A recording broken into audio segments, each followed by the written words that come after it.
All right, folks, welcome back to the Gatewalker saga. We're picking up on Sunday, October the 3rd. We have a few people that are going to be absent or potentially late to our game here today. Hopefully, we will be able to accommodate by having multiple players picking up multiple characters over the course of the game today. So, with that having been said, to quickly review where you guys were, for those of you that have not necessarily caught up with our Twitch stream, and including our players that are on the game today.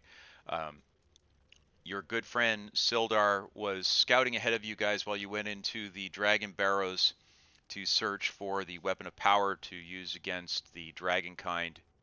And while you guys were tap dancing with will-o'-the-wisps and other kinds of ghostly undead in your efforts to try and find those elements, Sildar unfortunately was scouting ahead of you at your next location, which was Axholm.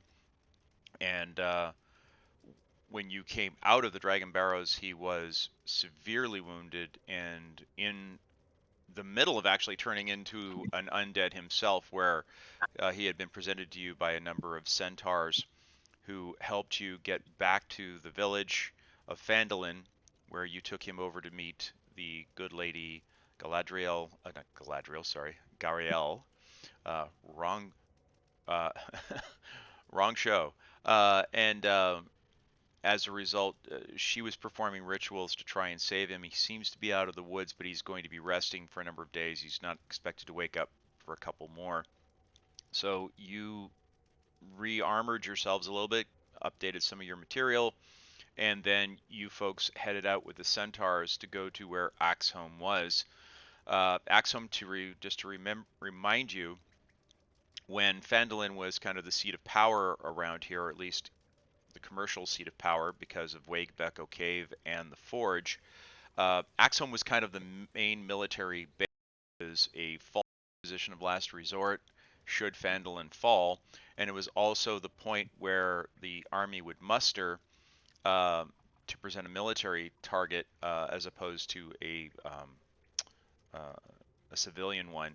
And Phandalin would usually call to Axholm for reinforcements if it was in any kind of trouble, and that's where they would primarily come from. But when Phandalin fell, the forces that overtook Phandalin and were looking for Gatewalker Cave took a number of the nobles to this location and proceeded to torture them to try and to discover and uncover what was actually what was the secrets of Gatewalker Cave. How would they get there? How would they access it? How would they gain entry to the cave? Number one, and number two, how would they be able to master the secrets of the forge if they were able to even gain entry? So that was the general consensus of that was the main thrust of what was going on there at Axholm.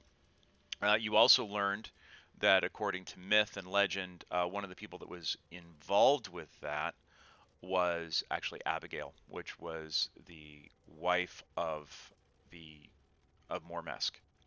Um, so she was actually one of the people that was pulled there, and I believe even one of you had a minor vision that depicted potentially there being something connected to to a ring relative to this location. Uh, so that was why you guys feel you need to get into Axholm. You need to contact Abigail if she is in fact there. You need to see if she holds the final clue to the puzzle box, so that you can once again make a whole key to go in and proceed to restart the Forge of Spells at Gatewalker Cave. With that having been said, does anybody have any additional questions? Is there anything that anybody is unclear of before we proceed? No, so we're heading to, you said Axon? Axholm, Axholm. Axholm, Axholm. I was like, I haven't heard Axon since like psychology. Yes, no, that's not what this is. But Okay, but Axholm. but Got it. but thank you for playing. I appreciate the concept, but that's not actually where this particular game was going. And you guys were all standing outside the entrance to to Axholm at the time, and it was sadly uh, morning. Well, it was morning while you guys were there. So from that perspective, there were a few things that you guys could see the outside as you arrived there. The area in front of Axholm is basically a plateau. Axholm itself has a wonderful viewpoint. It's very defensible, sheer rock faces all around it, and it faces out to a plateau that gently slopes up towards it with a series of defensible kind of rolling valleys in between.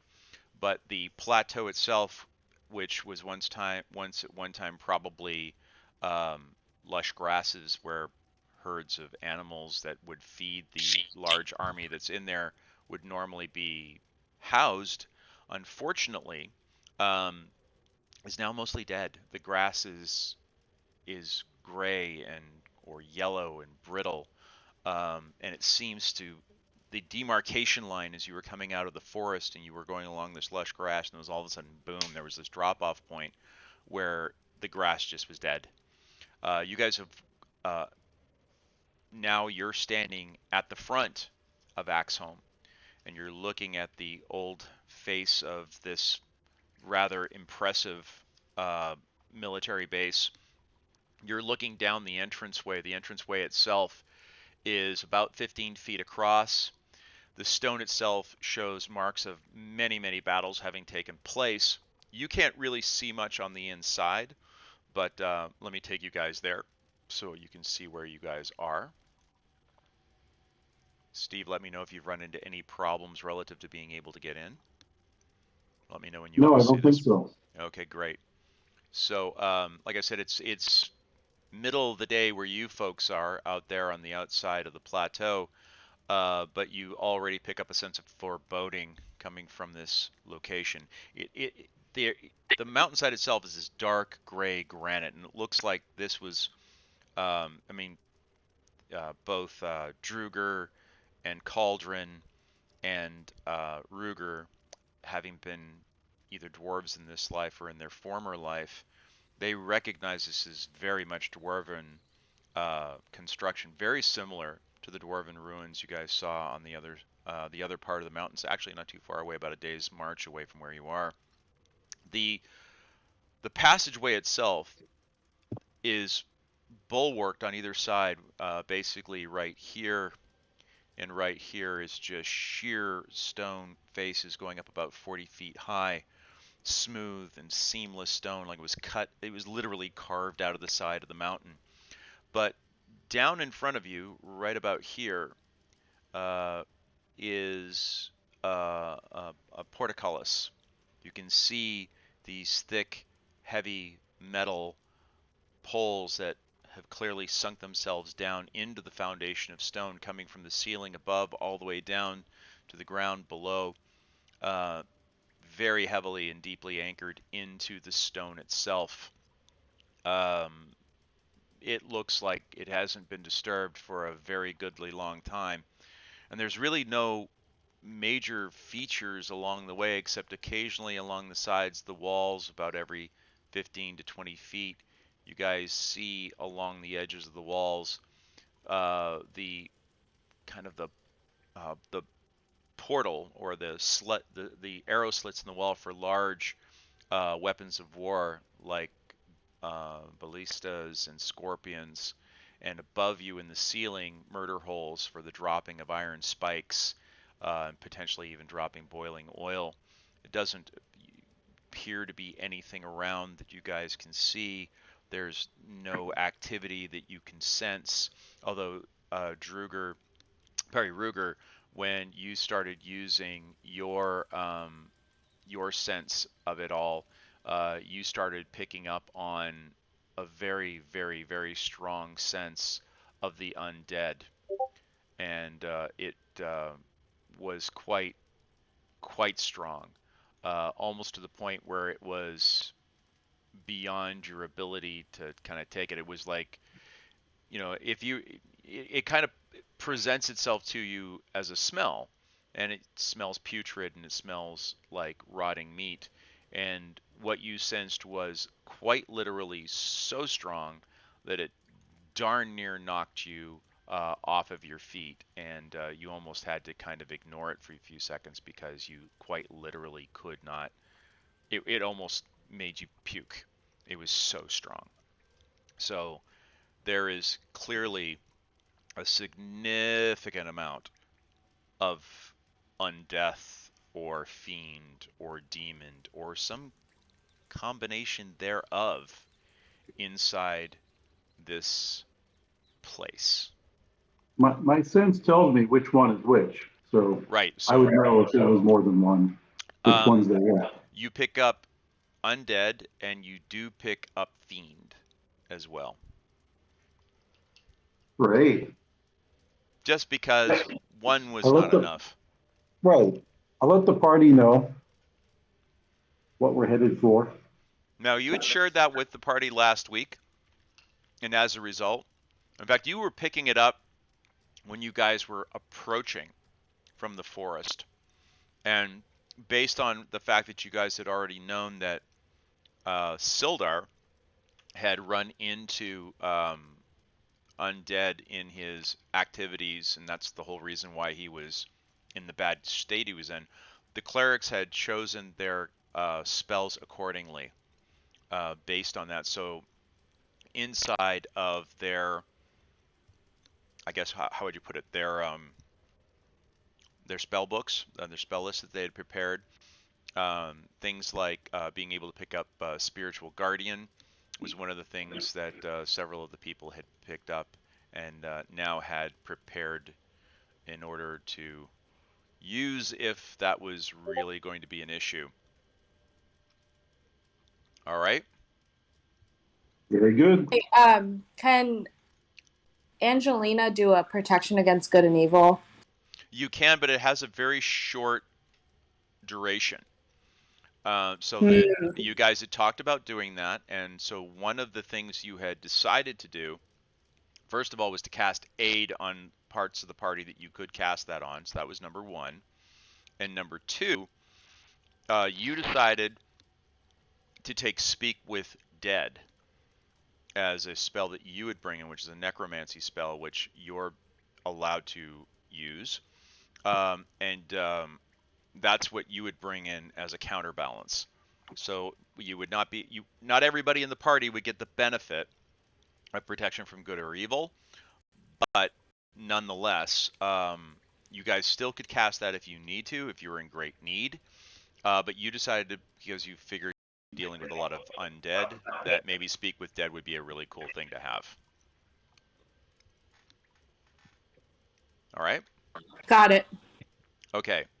Um, so the party had decided that they were going to send Cauldron forward first to take, at least that's where we left off.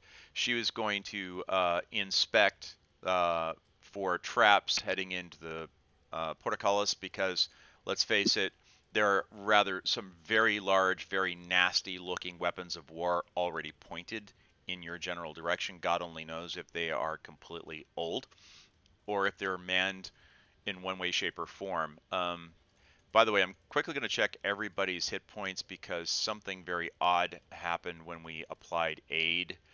Everybody's hit points that was cast on dropped down to 10 hit points. So I'm just quickly looking to make sure everybody's good, and everybody Yeah, is. don't they get like a few hit points? They do. Their temporary hit points bumped up, Yeah. and so when that aid spell wears off, which is in 8 hours, we do need to back off everybody's hit point maximum by 5. Just need to keep that in mind as we go along. So once those icons drop, that's where we find ourselves. All right. Well, only if they haven't been used. Precisely. Precisely. Let's So hope that they make it through 8 hours without getting hit. That would be great. So Cauldron moves her way down, and as she does, she's kind of checking out very carefully the entrances to these areas, these openings, these where the scorpions and the ballistas, if you prefer, are residing. So let me quickly go and check. She's going to try and very stealthily move up here. So I'm going to take a stealth roll for her, and she rolls an insane 26. Let me kind of open up the roll window here for everybody who's watching along with home and zoom back a little bit so people can see this. So she rolled extraordinarily well. Not only is she able to get a really good view of what's happening, she also, with respect to the opening, she gets a really good look inside those windows. She can tell that nothing's rigged to nail you guys. So at least as far as the portcullis, you guys are safe with respect to being able to get in there. So all good in the hood from that perspective, and she kind of waves you guys forward as she does so. When that's done, Damien, Damien pops forward to check with her. DM, the game is paused, so we can't move. And I've now Thank unpaused you. it. Sorry. Thank you. Thank you. Thank you for reminding me.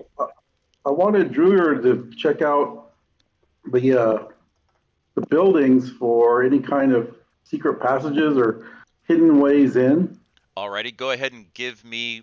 He doesn't have a specific skill for that, right? It's not like they had in D&D 1. Right. It's like I think it might just be perception for. Right. So give me a perception on that. He does get a bonus because of what we're looking for here is relative to his spells. Someone just joined us. Who just joined us? Hello. Hi, Eva. We've been trying to reach you. Oh, sorry. You could have just pinged me. I did. We've been trying to reach you about your car's extended warranty. Sorry, I haven't been checking my phone, and I've been doing homework. Yes. So. Well, your phone was actually in Do Not Disturb mode, so we couldn't even reach you. And it was nearly dead, too, so, well. No worries. We're glad you're here. So we certainly could use your brain. And I was a little confused by the times on the stream. Yes, we had to move things forward a half an hour today because of work conflicts that people are dealing with. So I did update the stream. I tried reaching out this morning to try and bring everybody up to speed on that, and I apologize for the confusion. But on the plus side, we were finishing the preamble, the review of what had happened last week, and a quick review of where you are, getting clarity for folks that were trying to get that. And more importantly, you were able to get up to the portcullis or portcullis, depending on how you want to pronounce it, and you were able to determine that in this causeway with these very, very nasty weapons of war pointed at you guys in through the arrow slits and the murder holes above, that it looks like all of this stuff is non-functioning at the moment, which is the good news. That's the good news. You haven't told us about the bad news yet. So I couldn't get Druger to move because I don't have any permissions, and I couldn't roll his perception. Okay. Do we need to change something? I will change that right now. We'll give you rights to Druger, so you can do that, because that's right. I've been running him for you. So let me get Druger. Don't let me stop you if you enjoy that. Well, I do enjoy it, but I've got my hands full, so I need to be able to move things around, and I need to have multiple hands. So there you go, Steve. You should be able to move him around now. Perfect. There goes his. Oh, wow. So he manages to roll extremely well. And what he's able to tell is essentially this. At the front area, he recognizes this kind of construction. Very familiar to him. There would not be an opening here, but more importantly, he's warns you to be very, very careful with the portcullis, because they were designed to essentially be a time suck. Because there's just no way he can see it. It's these bars are extremely thick. The space between them is very, very narrow, which is unusual. I mean, even if one of you guys was a halfling, you would not be able to fit through the sides. It's just that small. Now, being able to get through this is going to be very, very hard. Quite frankly, if you do it and you do it quietly, it will take a considerable amount of time.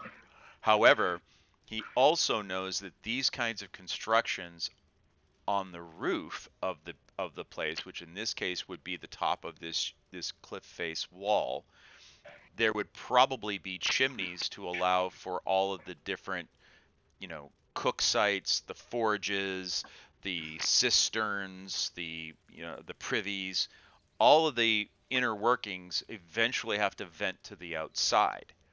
And he's like, if we go up on top of this hillside, this mountain that we're on, we might be able to locate those.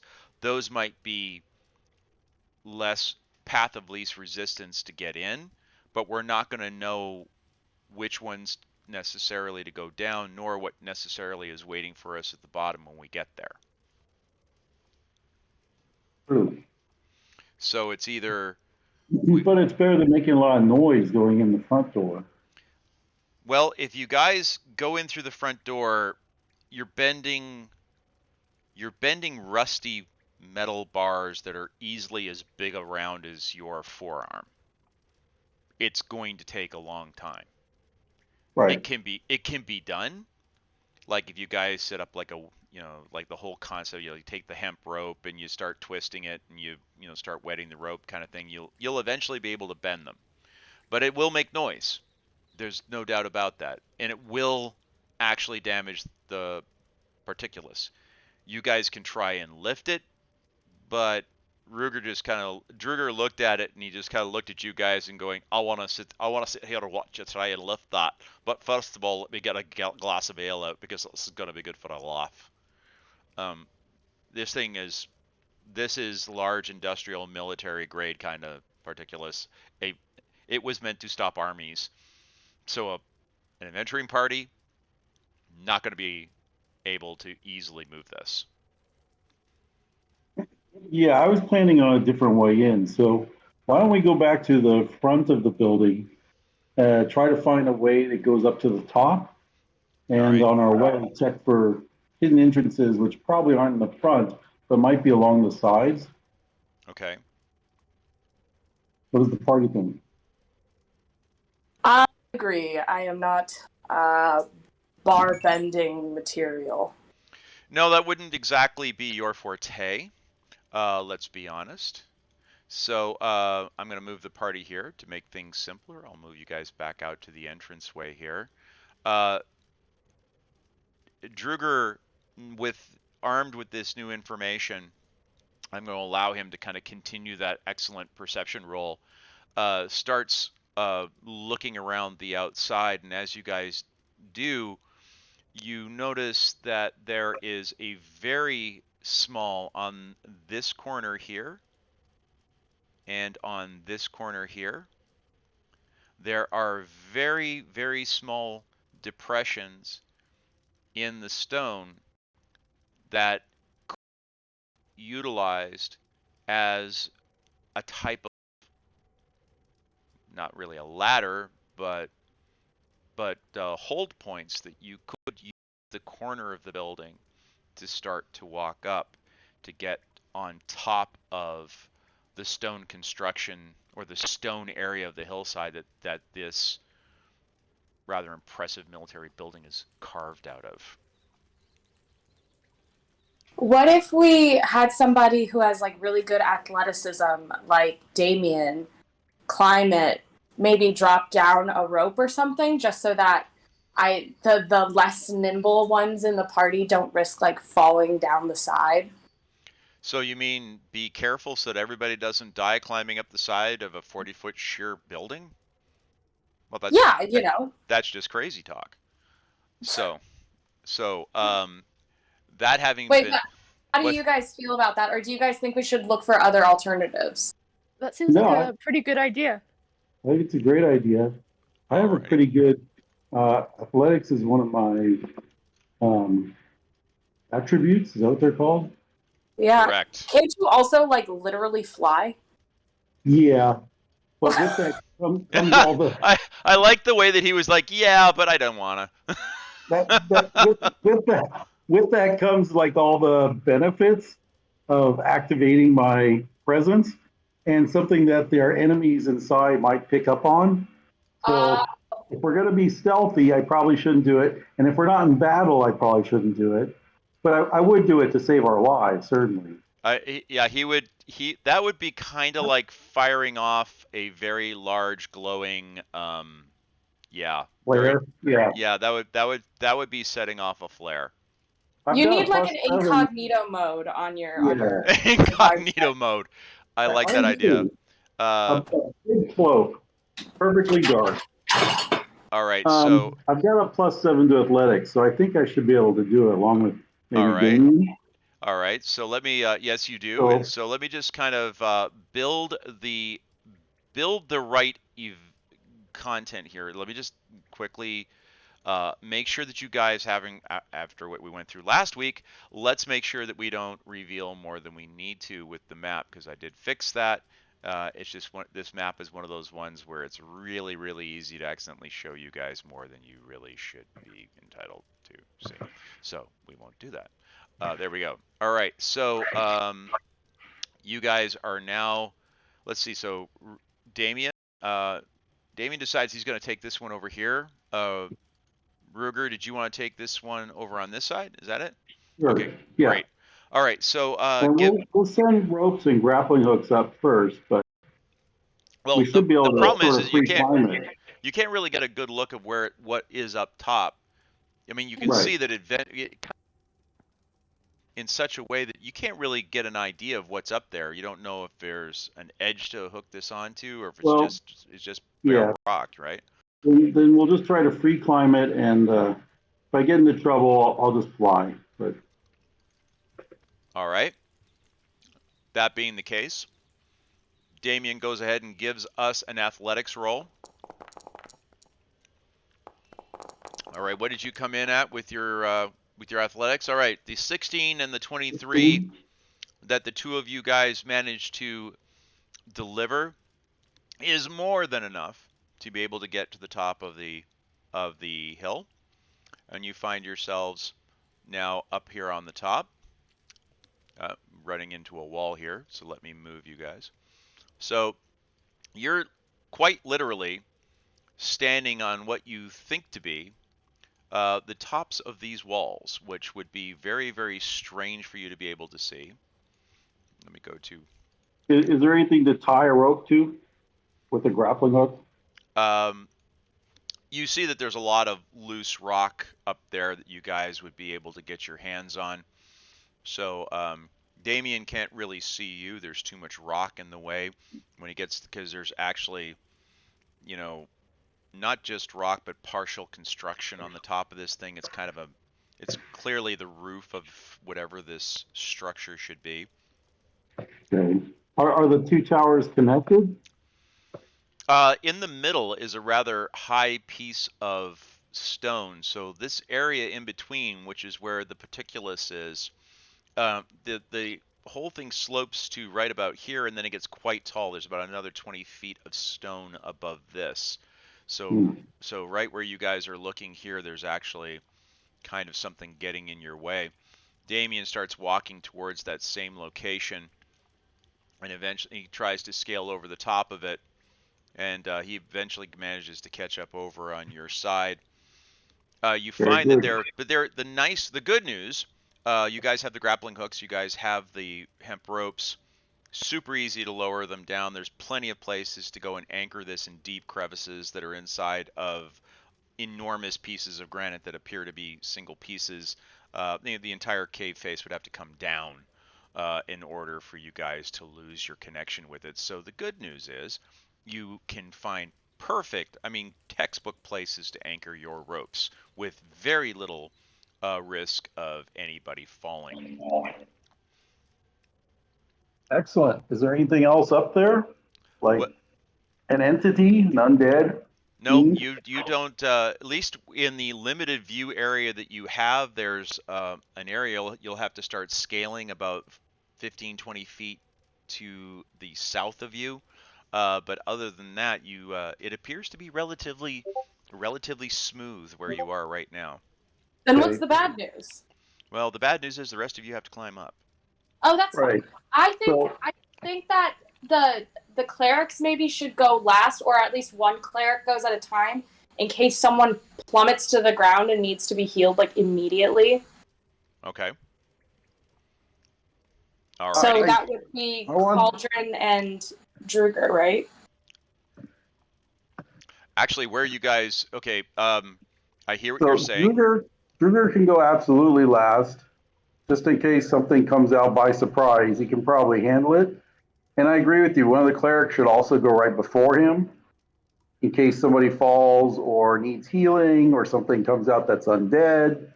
And then we'll get everybody else up. But I want Damon to stay alert, watching the back of us. I'll help people up to the top.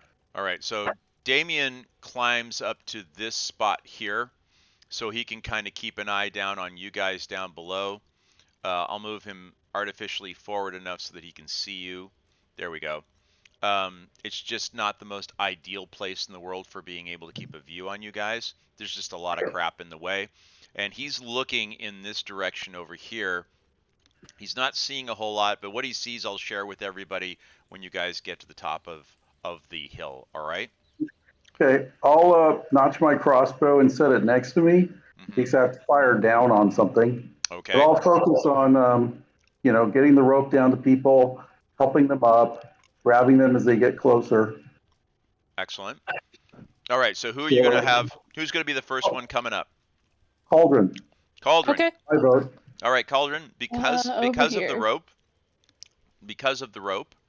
and I'm gonna move Damien here just so people can see what's going on. He's actually right here, but I'm just moving him there so people on the TV can see what's going on, the Twitch stream. So Damien's already up, so Druger's gonna be the next one up, right? Are you bringing him up here, or are you bringing him up where the footholds were over here on the corner? I'm going to bring up Angelina next. Okay, Angelina. Let me move Angelina over to where you are. Okay, she comes on over. If Boink. that's all right. I think that would be a very wise move. So, Angelina, please make an athletics roll for me, please. You want to roll a 10 or better. If you don't have athletics, then just roll strength. 1 second. Athletics versus strength. I don't have strength, so it's athletics, which I don't get much of a bonus on. Oh, good. Oh. Oh, great. Woo. You Very easily, nice. Angelina, effortlessly scales up the wall. She's And- Simone Bilesing it up that wall. As great, She did better Took than I gold for did. America. yeah, it basically as great, so graceful that your half-elven self is quite jealous of her fully human persona being able to be that graceful going up the walls. If you were not a cleric, a woman of the cloth, and given to jealousy, you feel it. I would be jealous about that, but I'm not, because I'm above such things. And if you believe that, you'll buy this watch. So, who will be the next person to come up the wall? I'll go. All right, Cauldron. Give me a strength check. You want to give me a 10 or better. Easily, as you climb and scale up the wall. Let me put you up there with your compadres. You are now up on the wall with everybody else, looking down the 40 feet. It's like, wow, I can see my house from here. All right. So we have Druger and we have Elrin still on the ground, and you wanted to leave the cleric till last just in case, right? I don't know. I think, Steve, you said that you wanted Druger there in case something on the ground surprised us. I think either one is valid. Yeah. I think it's just a roll. The cleric can heal themselves, and they probably will be conscious, hopefully. Okay. So you think I should go then? I would. Sure. Yeah. Alrighty. Here I go. Oh my gosh, we just had somebody following us. So Ink Masta 253, thank you so much for following us. Fantastic. This is so weird. That's Leo. Oh, is that Leo? Is that a friend of yours? Oh, thank you. Well, welcome. Thank you for observing. You That's can my brother. Oh, Leo. Oh, Leo. Oh my gosh. I thought. Sorry, I'm a doofus. Hello, Leo. Hi. It's a family affair. So Excuse welcome. me, I find that a little insulting. That's all right. Oh, God. It's in our family clan, there's more people than you can shake a stick at in names. And some dogs, yes. That's true, Yeah, actually. true. All right, so I got an 11. So did I fall? you did not, but you did have a lot more trouble coming up the wall than you are willing to admit. It was doable, but you had some difficulties along the way, but you did not fall. That's the important thing. You are now on the top of the wall, next to your compadres, which really at the end of the day, that's all that really matters. Nothing else matters. So there you go. The last person left on the ground is our good friend Druger. Druger comes on over to the side, and this is child's play coming up this bloody thing. So he goes ahead and gives us a strength roll. And with that having been said, Disadvantage. Is that? Did I roll with it? I somehow rolled. You rolled twice. Oh, that's right. I'm sorry. That's right. So unfortunately, did you roll athletics? He doesn't have athletics, but it's the same thing. Athletics. But you get the same thing. So Druger gets about. I shouldn't have been rolling. That should have been Steve. I forgot Steve's rolling for him today. Druger gets about. Oh, let's see. It's 40 feet. So Steve, give me a 1d4. He does fall. How far up the wall was he when he fell? The 1d4 will tell you, was he at the 10 foot, 20 foot, 30 foot, or 40 foot? He falls 20 feet, which means he rolls 2d6 to determine his damage. Go ahead and please roll 2d6 for me, Steve.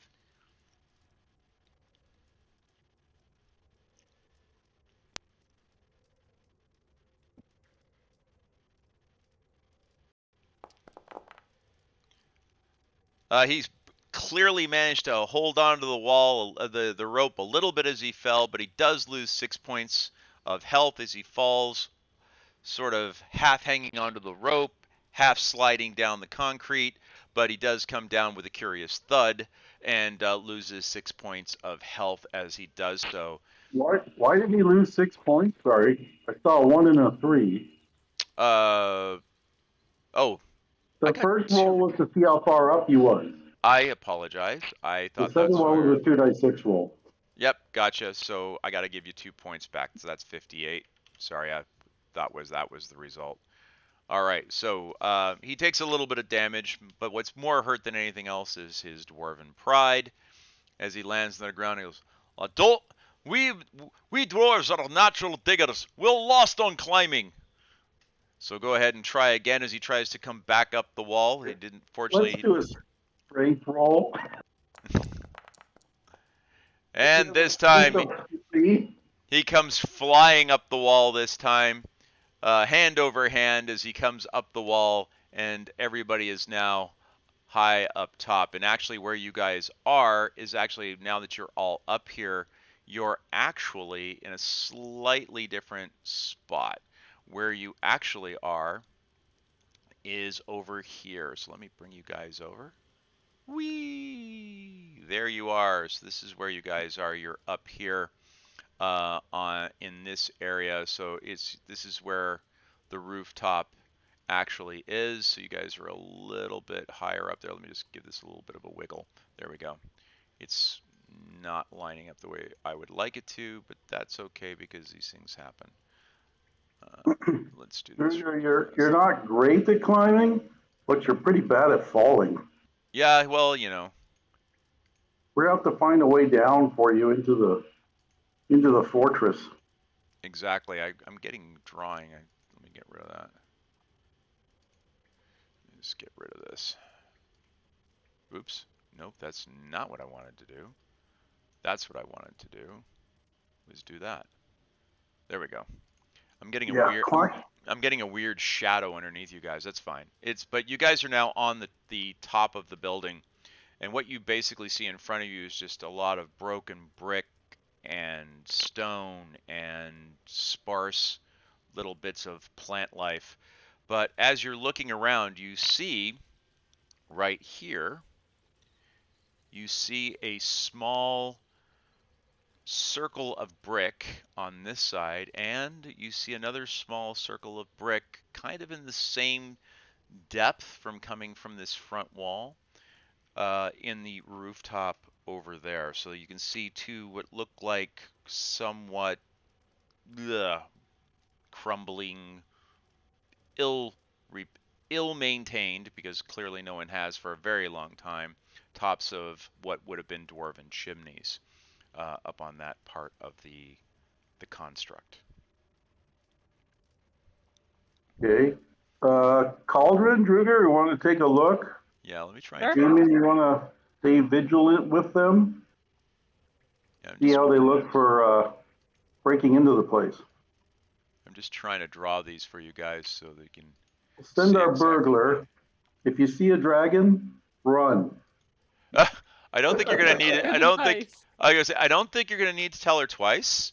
But I could be wrong. Let me try and put those there for you guys. There we go. I was trying to give you guys something a little bit more concrete to look at rather than just those. So let me get you guys up onto the parts of the wall that you need to look at. There we go. And let me move you guys up here. There you guys go. So I can't see hardly anything. Yeah, all we see are ourselves, basically. And a void of black around us. yes. How do I do this? Okay. Yeah, so right here.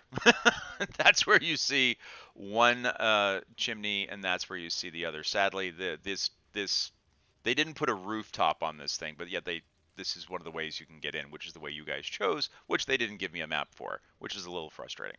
So We could use a blank map and just mark yeah. the spot. But you guys want to take a look at both and see if one looks better than the other? Yep. Let's do that. All right, so Damien offers to go take a look at the one on the right, so he heads over there, and he sees a chimney there.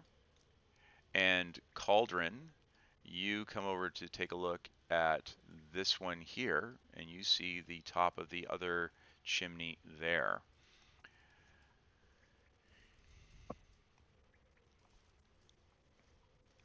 Do me a favor, roll a perception roll for me, please.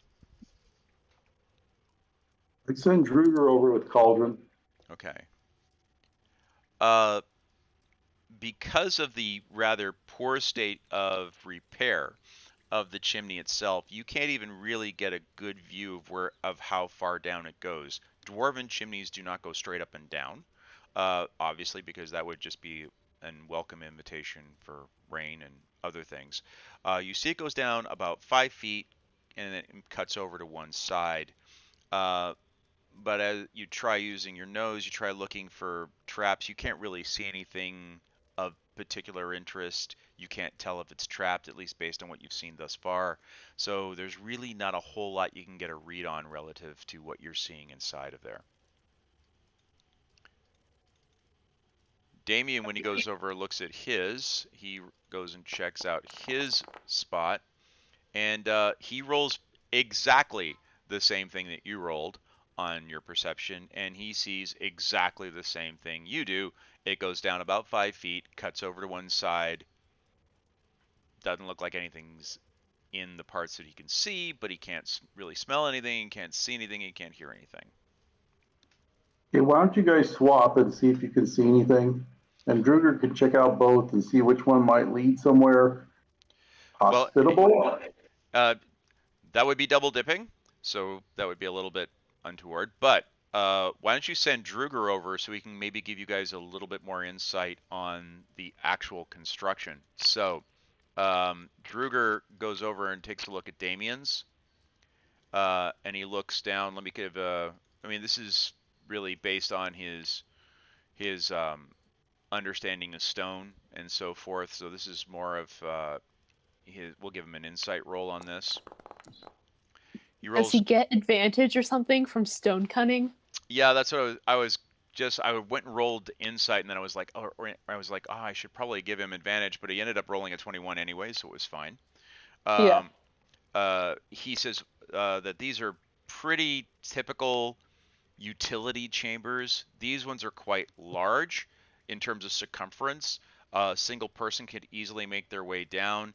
If you guys bend over, it should stay about that same 5x5 all the way down, but it will twist and turn a couple of times before it finally empties into probably into the roof of the building down below.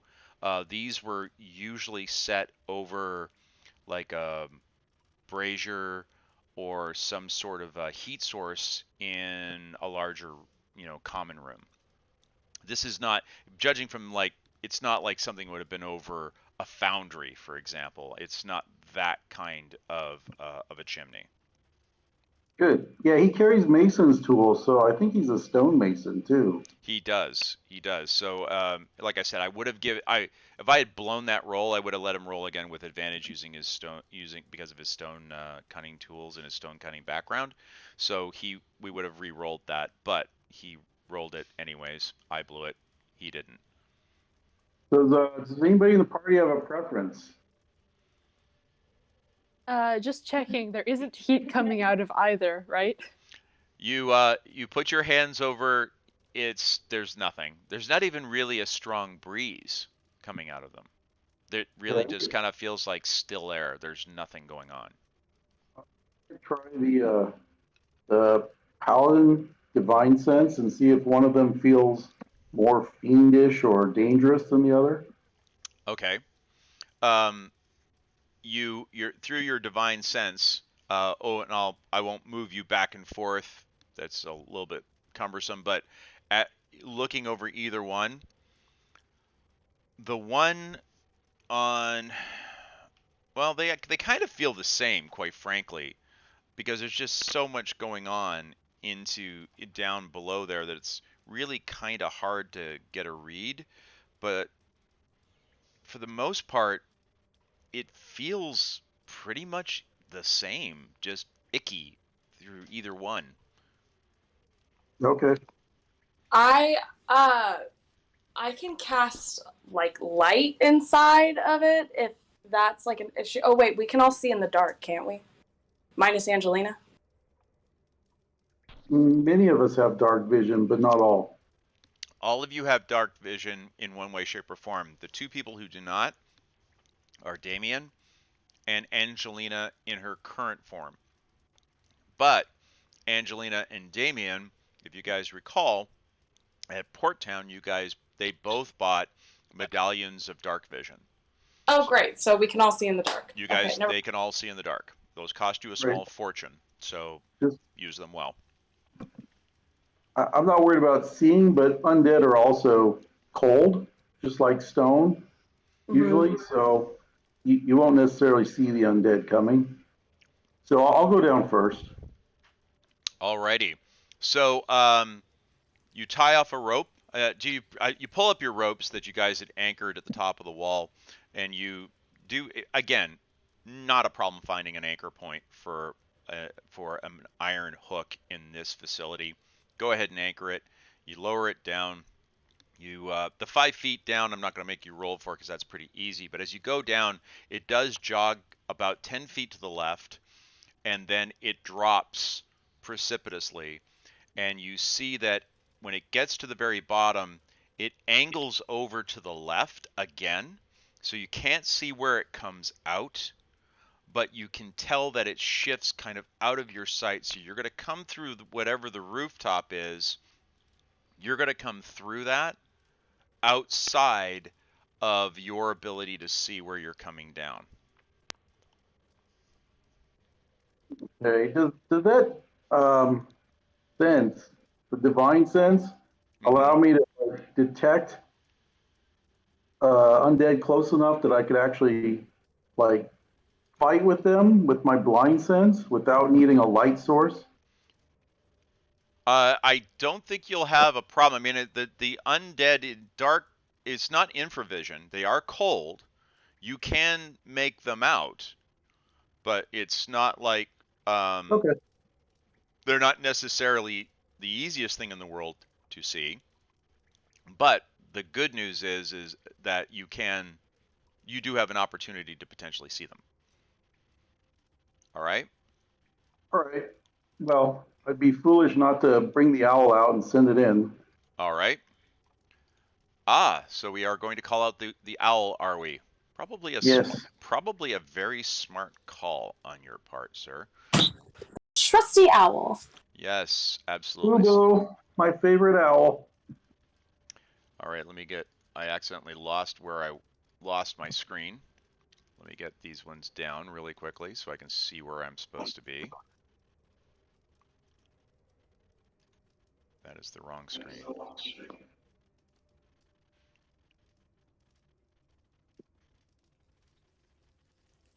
Oh, I see what I did. I lost my game screen. I was reading something. Oh, there we go. So, here comes your owl. Ruger's owl comes out onto the game floor. Can I communicate up the 5 feet or whatever shaft to the people up above and let them know what I see? Yeah, you can holler up you could holler up, but you've also got the stones. If you want to take one of the stones with you. I still have one of them, yeah. Right. So, let's move you to where you should be here. So you would be right over here. So you and the owl are down. So you're down to right about where it starts to kick over to the side. You can send up that one-word communication about what you think you see. Okay, so where do I send the owl? I'm not really sure what. Well, there's one where I'm headed to. So now here's the problem. You have dark vision. Your owl does not. So your owl flies down into the room and is quite literally as blind as a bat. He flies down into a room. You hear him flying around, but he can't see anything because it's as black as night. Okay, so I just whisper through the stone, going in. All right. So here we go, folks. So we are quickly going to go and switch from where we are now into the inner workings of Axholm. I'm so scared. I need to put you guys here for a second while I figure out how to get you into this map. And when you see where we're going, where we're going into, you'll understand why this was such a headache. But let me get you guys out of there. Okay.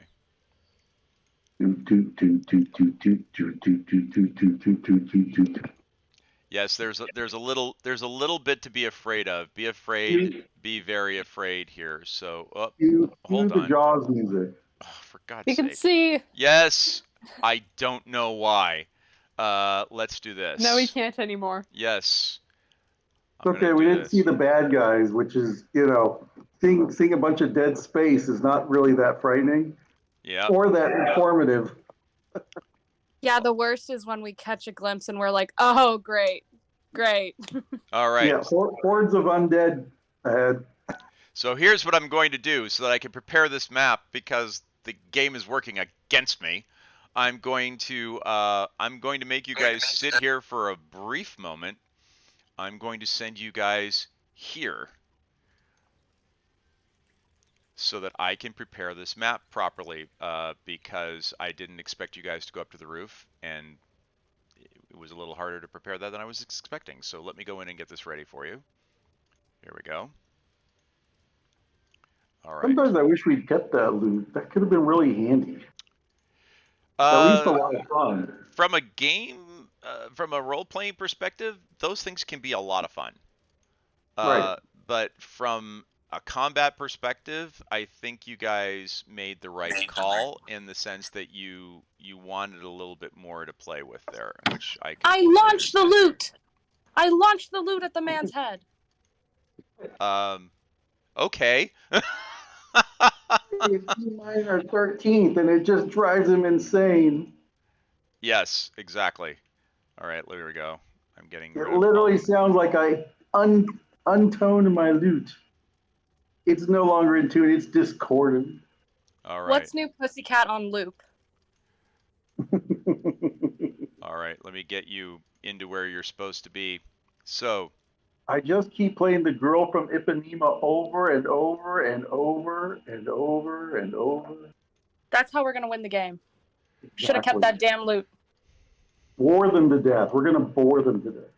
We're gonna bore them to get. Okay, I don't take that as being a smack on me as a DM at all. No, No. that was a continuation of my joke about playing the girl from Ipanema over and And over over and and over over. and Yes, over. I get it. All right, so hell, let me We're get just gonna everybody. we're gonna put them to sleep with Muzak. Yeah, exactly. Muzak. All right. So yeah, apologies guys, just, having to figure out how to keep this thing from gaming the system on me. So, um, there we go. So I've got you guys where you should be. And in fact,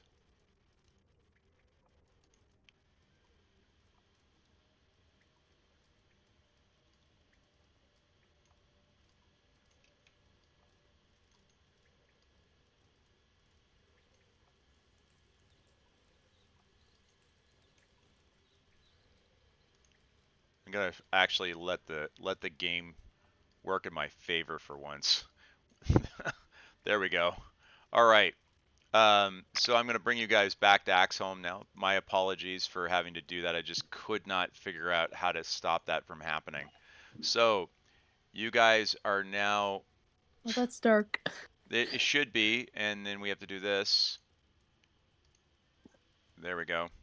All right. So everybody is at the top that you see on the left-hand side. You guys are there. By the way, the person who's probably freaking out the most right now is most likely going to be Cauldron, because with her being basically a fire elemental and part of a genie, not the genie, Genasi? thank you. You see things. Or wait, You see things in terms of pretty- red color, which whatever. is yes. You're part of your history is fire elemental, and you see things in red, which has got to be disturbing, because this is already spooky enough as it is. So, Ruger, you come down the chimney, and you are in fact over. It comes over a large fireplace in what looks like to be an old barracks room. There's a number of pieces of furniture in here, but most of it's burned and broken and shattered and just an absolute mess. There's really, I mean, if there's anything of value in there, holy smoke, it doesn't look like it really belongs in there. But you know, it it looks like many years ago someone probably ransacked this room looking for anything of value, and that's kind of where you find yourself right now. Your owl, you see kind of like a moth banging into the corner wall. He unfortunately can't see anything. You see him there sort of banging his way into the corners. Now, Okay, I leave the rope so that we can climb back out this way rather than trying to get out through the portcullis. okay, are you going to call the rest of the folks down now, or what's the scoop? I speak into the stone and say clear. Awesome. All right, so everybody, first of all, Damien, we're gonna, Al has dark vision. yeah, the owl's not supposed to have dark vision. Unless I gave it to him accidentally. He shouldn't have it. It's in the normal owl stat block. Really? That is like a biology fact. Well, hold on. I apologize, because I was Let me- actually let me- I was participating in a very heated argument online in one of the discords yesterday how owls couldn't see in the dark because they didn't have dark vision. So I just assumed that was correct. Interesting. Are we going by biology or are we going by D&D rules? I don't know. Well, we're gonna go by biology, so we'll give this guy back his vision. Well, yeah, biologically, I'd have to say they don't. They hear in the dark. They don't see in the dark. Yeah. They hunt by hearing, but they can see. Oh. They do have like low light vision. They can see in super low light because they have those huge irises. But they need to have some light. That was the whole argument that took place. That makes sense. But they need to have Yeah. some light in order for there to be amplification. If it's complete darkness, which you have here, no bueno. I mean, No I joy. can just cast a light spell if you guys want light down here. It's Well, what you could do is you could cast light on something that you give to the owl so he can fly around with a light source. why don't I just cast light on the owl? Why He not? could be the light source. Why not? Go for it. Yay! Very good. He is Awesome. his own lamp. Light the way, owl. All right, so Damien offers to come down last this time.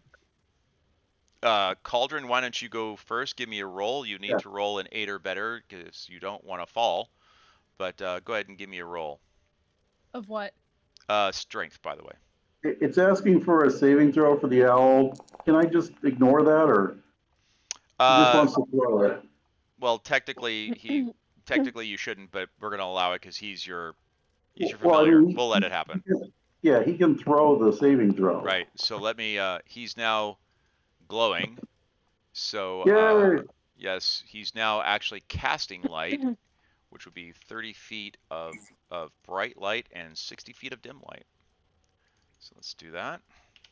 And you can see in the low light beyond that. Yes, you can indeed. So there we go. So he actually has very, very long vision now. Oh crap! Me. Yeah, that's a little bit much. Let's turn that down.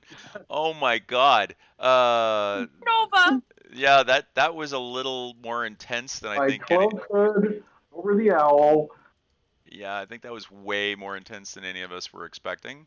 Eyes roll back in the back of his head. He starts seriously. dancing. It's the end of the realm as we know it. It's so funny because this used to be so easy to do, and they updated it, and now it's so hard to do. But anyhow, Cauldron. That's a 3. Okay, Cauldron. Roll 6-sided. Could I roll? Okay, never mind. What would you want to roll? You want to try rolling? I was gonna roll a dex to keep yourself from falling. Yeah. Okay, I want you to roll a dex roll to see if you can catch yourself from falling. You need to be able to roll a 12 or better, because it's not the biggest tunnel in the world, so it's not like it's that hard. Is that a save or doesn't matter? It doesn't matter. Either way. Either way, that's mega high. You managed to do it. You managed to catch yourself. You catch your breath. You stop panting, and then you proceed to get down into the room, and you find yourself now sitting next to our good friend in the room, and you're a little bit spooked by that. You're sitting there going, holy crap, I almost fell, type of thing. But fortunately you're alive. You're all in one piece now. So next person coming down, Angelina. Alrighty. All right, give me a strength roll, please.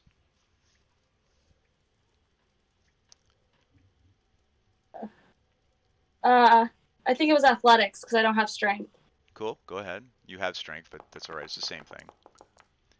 All right, she manages to make it down without falling either. So Angelina comes tumbling out of the fireplace, a little bit sooty, but there she is. She's down there with everybody else as well.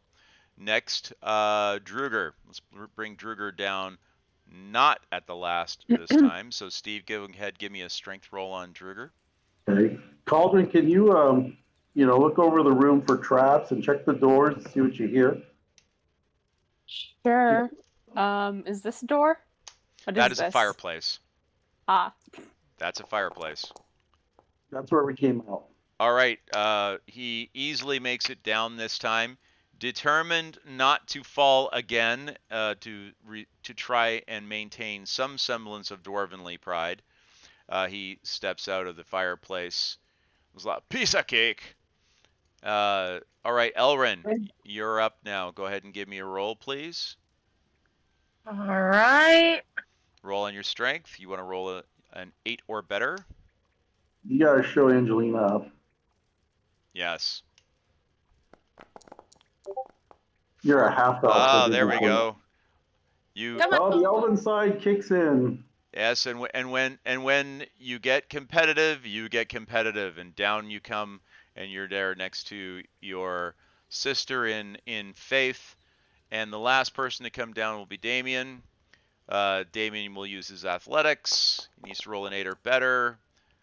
He comes down and does a somersault as he comes out the end of the fireplace because he's Damien and he has to make an entrance. All right. So everybody is down in the room now. Cauldron, yes. Give me a perception. Tell me how you'd like to run this. Do you want to use? You've got your your tool set, obviously. So if you would be so kind as to please give me a perception roll. I'm sorry, what? Give me a perception roll. Okay. Well, Damon, go to the other door and try. Okay. Cauldron, at that door you rolled a 6. You can't Yep. really make any detection of what's going on the other side outside of that door. You don't really hear anything at all. And Damien decides he's going to go and use his perception over here. And yeah, he rolls about as well as you do. Ooh, a 1. Yes, he did indeed, because why not? So as a result, he's pretty sure he doesn't hear anything out. He doesn't hear anything behind his door either. So between the two of you guys, you're fairly certain that there's nothing to hear. Yep. So which one are we going to go for then? Now, you're also fairly certain both of the doors are unlocked. There doesn't appear to be any locks on those doors. What does this room seem to be? This room Like, looks, what's its function? well, it's really kind of hard to tell because everything in here is in such a bad state of disrepair. But it looks like it may have been like a small barracks for like a personal guard. There looks like there was some bedding here, but everything's burnt, broken, thrashed. It looks like someone's ransacked the place looking for anything of value. And if it's not rotten and not burnt, it's broken into pieces. Okay.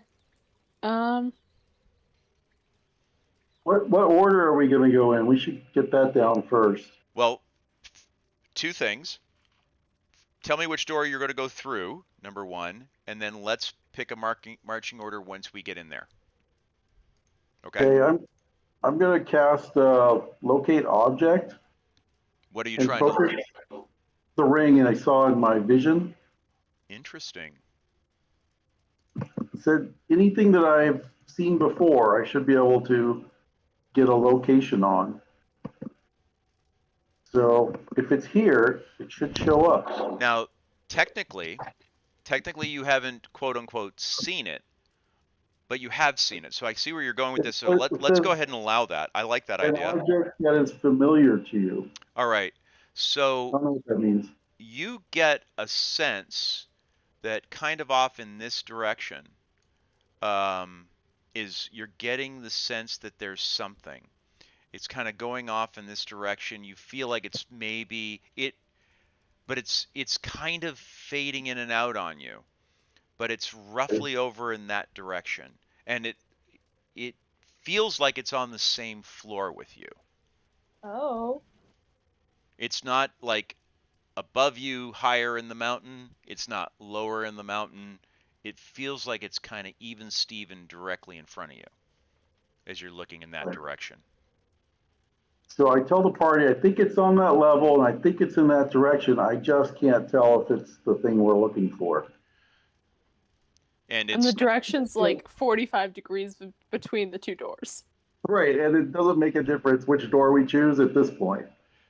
Yeah, Well, we just have to head south, just as long as whichever door we go in, just heading in that direction as much as we Right. can. Southwest. South by southwest. Nice. I can tell from the spell whether it's in motion. Does it feel like it's in motion, GM?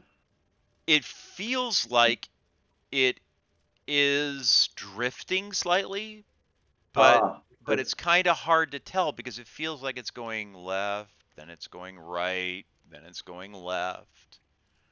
That's the best I can tell. I mean, at this point, maybe we flip a coin.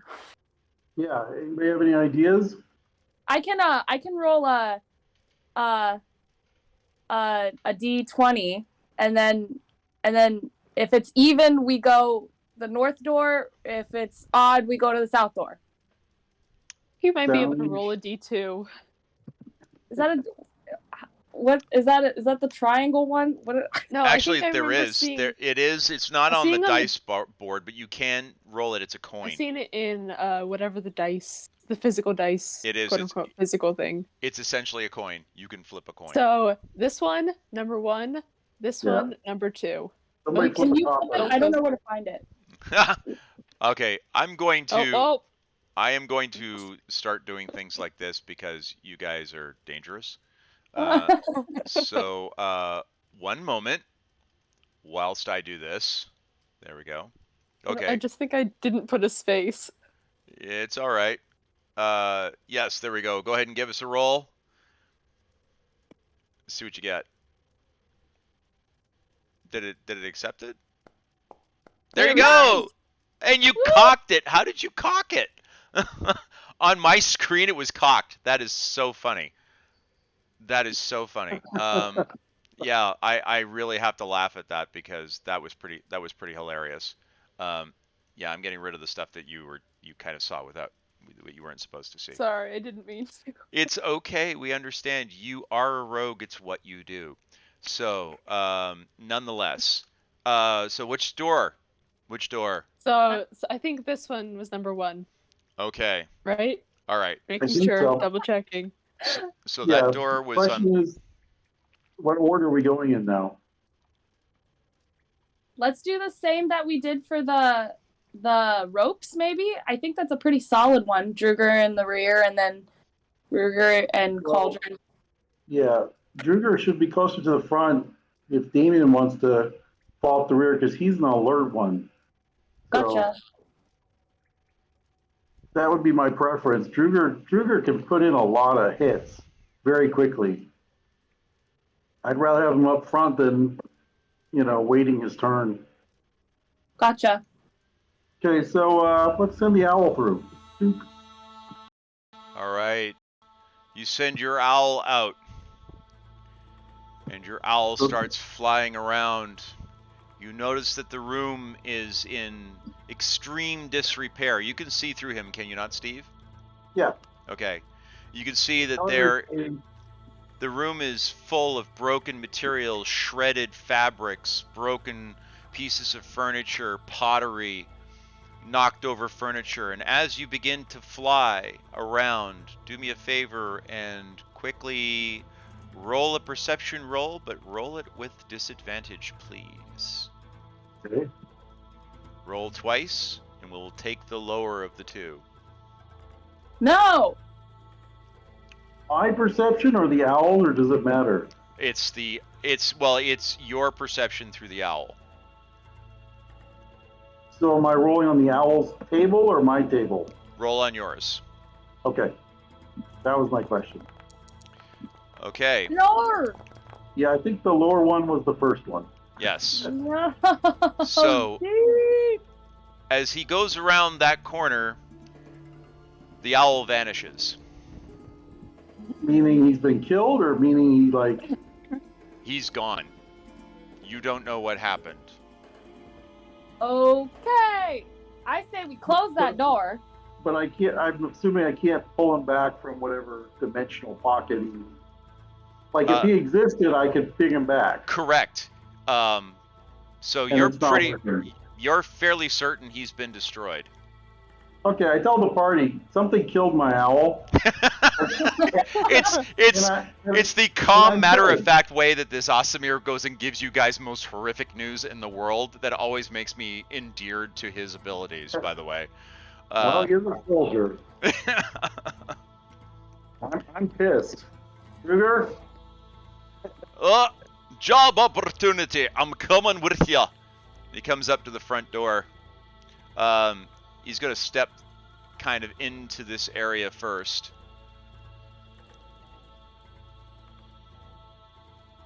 Okay, so any ideas of you want to cast your protection spells now? Maybe I should use protection from evil and good on a few people. Yep. Okay, so is aid gone? Nope, aid is still on. Cat? Aid is still on. No one is cast. She only cast aid on 3 people because that's all she could cast it on, and it is still running on those people. All right. So Elrin, Cauldron, and Damien all have aid running on them. Now, guys, we're all going to start moving through things, so please do us a favor, pick a marching order, and that way let me move you guys through so that you guys don't wander off and, we have a big mess here. But let me know where you guys are going, and we'll get you guys through this. All right? All right, I just did protection against good and evil. Awesome. So that is now running. What did you do it on? Who? Druger. Druger? Because I feel like I think you're fine, right, Steve? Well, I was going to do it on whoever you didn't do it on, because I think we can do 3 people, right? Each. Did we want to like triple There, deck it's that concentration. But True. also you have other spells that might be useful. Yeah, go ahead. It may not last the battle, but It'll protect us from surprise, at least. it'll protect us from whatever's in that room for a minute. All right. But, I mean, assuming that it's one of the creature types that it affects. Yes, it doesn't help against everything, guys. It helps against aberrations, celestials, elementals, fays, fiends, and the undead, which, by the way, Ruger, you know this place is teeming with. By the way, you closed the door behind him. That's kind of rude. You're on your own. You're on your own, pal. But Okay, so who else do I need to cast it on? I think the rest of us are protected. Well, aid and protection aren't the same. Oh. Correct. Oh, I only cast it on Druger. that is I'm correct. so stupid.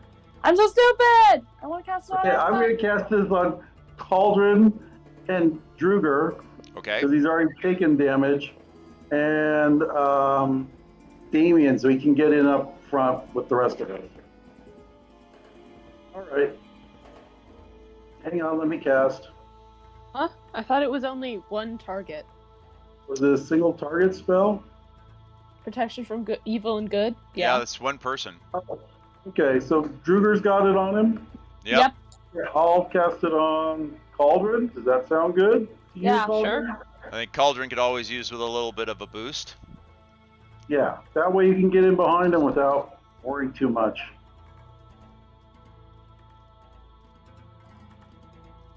Hey, spell away. Oh, if you don't mind, I keep reopening that door because it keeps getting closed. But yes, we now Druger looks through the doorway and seeing with his limited vision that he has as a dwarf, he sees that the room has been destroyed, but he also sees lots of wispy, wiry, webby things all over the room. He sees skeleton bones in piles in multiple places, and he sees what looks to be piles of rags here, there, and everywhere in the room. It is clear that this room has been the scene of death on a fairly significant scale at some point. It's like, I'll go first, but I don't like it. So, I'll go first. I don't mind. Go together. So, So- Druger and I go into the room first, all right, followed by, I guess, Cauldron and Damien all right. and the 2 clerics. So Druger takes a couple steps into the room, standing there with his battle axe in his hands, looking about very much like Gimli in the when they find Treebeard. I see that you've moved in next to him. Cauldron there. Where did you guys want to put Damien? Damien's in the rear, so it'll Okay. be this way. Gotcha. Awesome. All right, so Damien's going to pull up here, move you guys a little bit further into the room. I'm going to shift you guys until we get Damien to the doorway. All right. Damien takes a step in behind everybody over here, so he's covering the rear. I'm closing the door. Very good. Everybody remember where we parked. Yeah, remember where the rope is. We're on the Just door. might level. need it in a hurry. Yeah, hold on one second. One thing I do need to do here.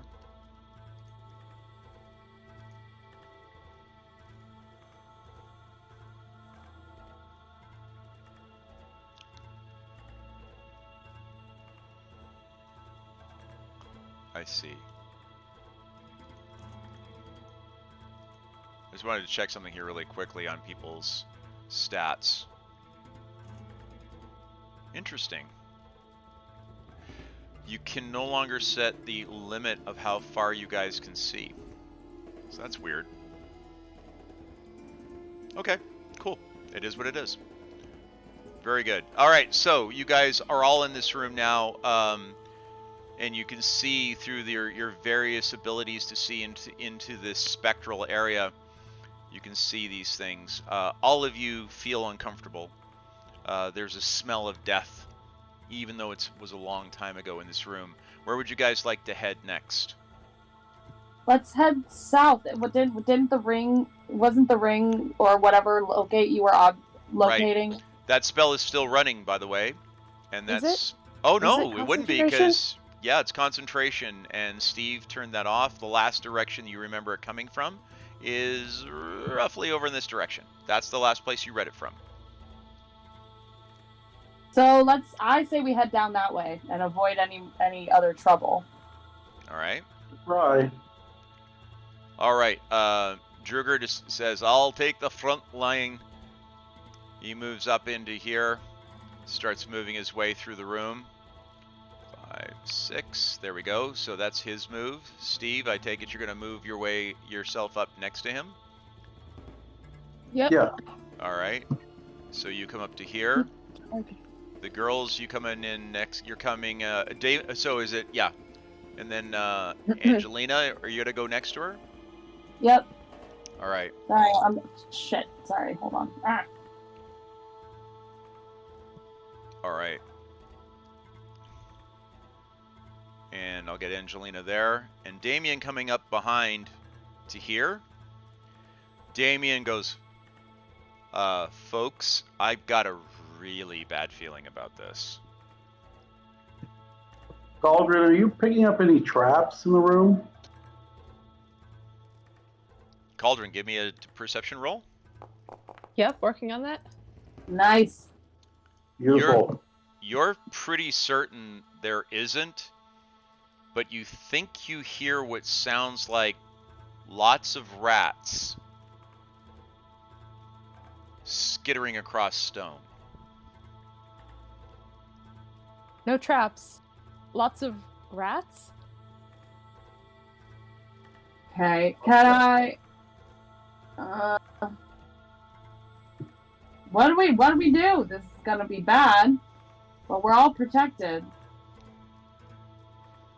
Yep. All right. Next turn. So where do you want the dwarf to try and walk to? You can see a fireplace. Now that you guys are a little bit more into the room, you can see that over here on this side of the room, there's another one of those fireplaces like the one you just saw. There's a door very similar. No, that's not a door. Sorry, a fireplace that also looks remarkably like the one that you had seen before over on this side, like the one you guys came in through. There are slats of some sort here, almost like the arrow slits you saw in the doorway down here to the south. But in the middle of the room, there are broken benches, busted tables, some toppled over pillars that are in the center of the room. Yeah, I don't think the rats toppled the tables. I guess we keep going into the room. Okay. As Druger comes a little bit more towards this, he's gonna walk. So you want him to go in the direction that you're hearing things, right? So he comes. No, Yeah. the direction, just the general direction Okay. of where Steve thought the object was. Okay, you get over here and you see that those are essentially windows. And so Cauldron, you're moving in next to them. Angelina, Damien in the rear, right? And Elren, you're moving up with the rest of the party? Yes, sorry. Okay, no worries. And I'll put Angelina there and Damien in the rear. As you guys get here, you can kind of see what looks like a dark spot here and here in the room. So there's something there. It's kind of hard to see through the webs. You can see that this is a doorway, a window of some type, and the window is looking out over an open area, and you can see that the ground is about 20 feet below. There's nothing on the other side of that window. And just as you guys are coming to that realization, Damien whips his sword out and spins around. Here we go. And as he does so, this becomes visible right behind him. Dude, I knew it. The second I saw the webs, I was like, I knew it. It's coming. The spiders are coming. So, ladies and gentlemen, boys and girls, what is the phrase we use right now? Oh, shit! Everybody, roll. No.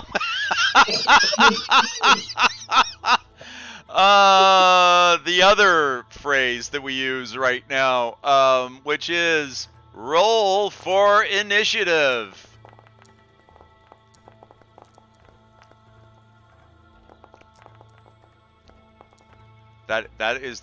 That's seriously not what we were thinking about, but I like the idea nonetheless. So let's just quickly get these up together here. I mean, let's be real here. That's the phrase we would use. Actually, that is exactly the phrase that I would probably be using right about now. And as I would also be saying, I need a new pair of underwear. Because if I saw a giant spider, I would definitely be in very, very, very bad shape. So, that having been said, we pick up our combat there. So, and where there's one, are you sir? That is judgmental. That is stereotyping, and I'm really upset that you beat me to it. But yes. And I have a feeling this one's baby. I don't know. That's how it always goes. You better hope not.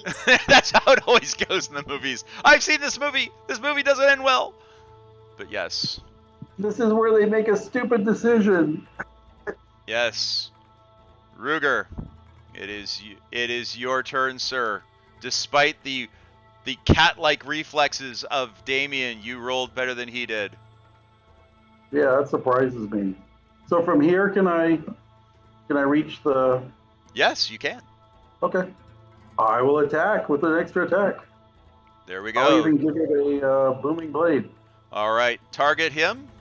Or it, I guess, is more accurate. Now, I can only do one attack with booming blade, or I can still do two attacks. So, booming blade is essentially part of your attack. So, when you attack, you set booming blade, but in your case, you'd want it to be the second attack. You don't want to do it on the first one, because it's a cantrip. But we figured out that it was the cast the spell action instead of the attack action, so therefore he couldn't use two attacks. It doesn't, but that would make absolutely no sense though, because the only way you can establish booming blade is to strike with the attack. That's how. But the attack is part of the action of casting the spell. If you do one attack, they could never use it. Okay, I get your point. That's right. You're right. I thought we figured this out. I thought we did too, and now I realize I figured it out wrong. That's fine. Go ahead, Ruger. Let her rip. You're going to use booming blade and target the giant spider, correct? No, if it's just a giant spider, not undead, I think I'm going to let the protection wear off and just go with another spell or something. Okay. So I'll just do two attacks. Okay. I think I might do more damage that way. All right. Target the spider.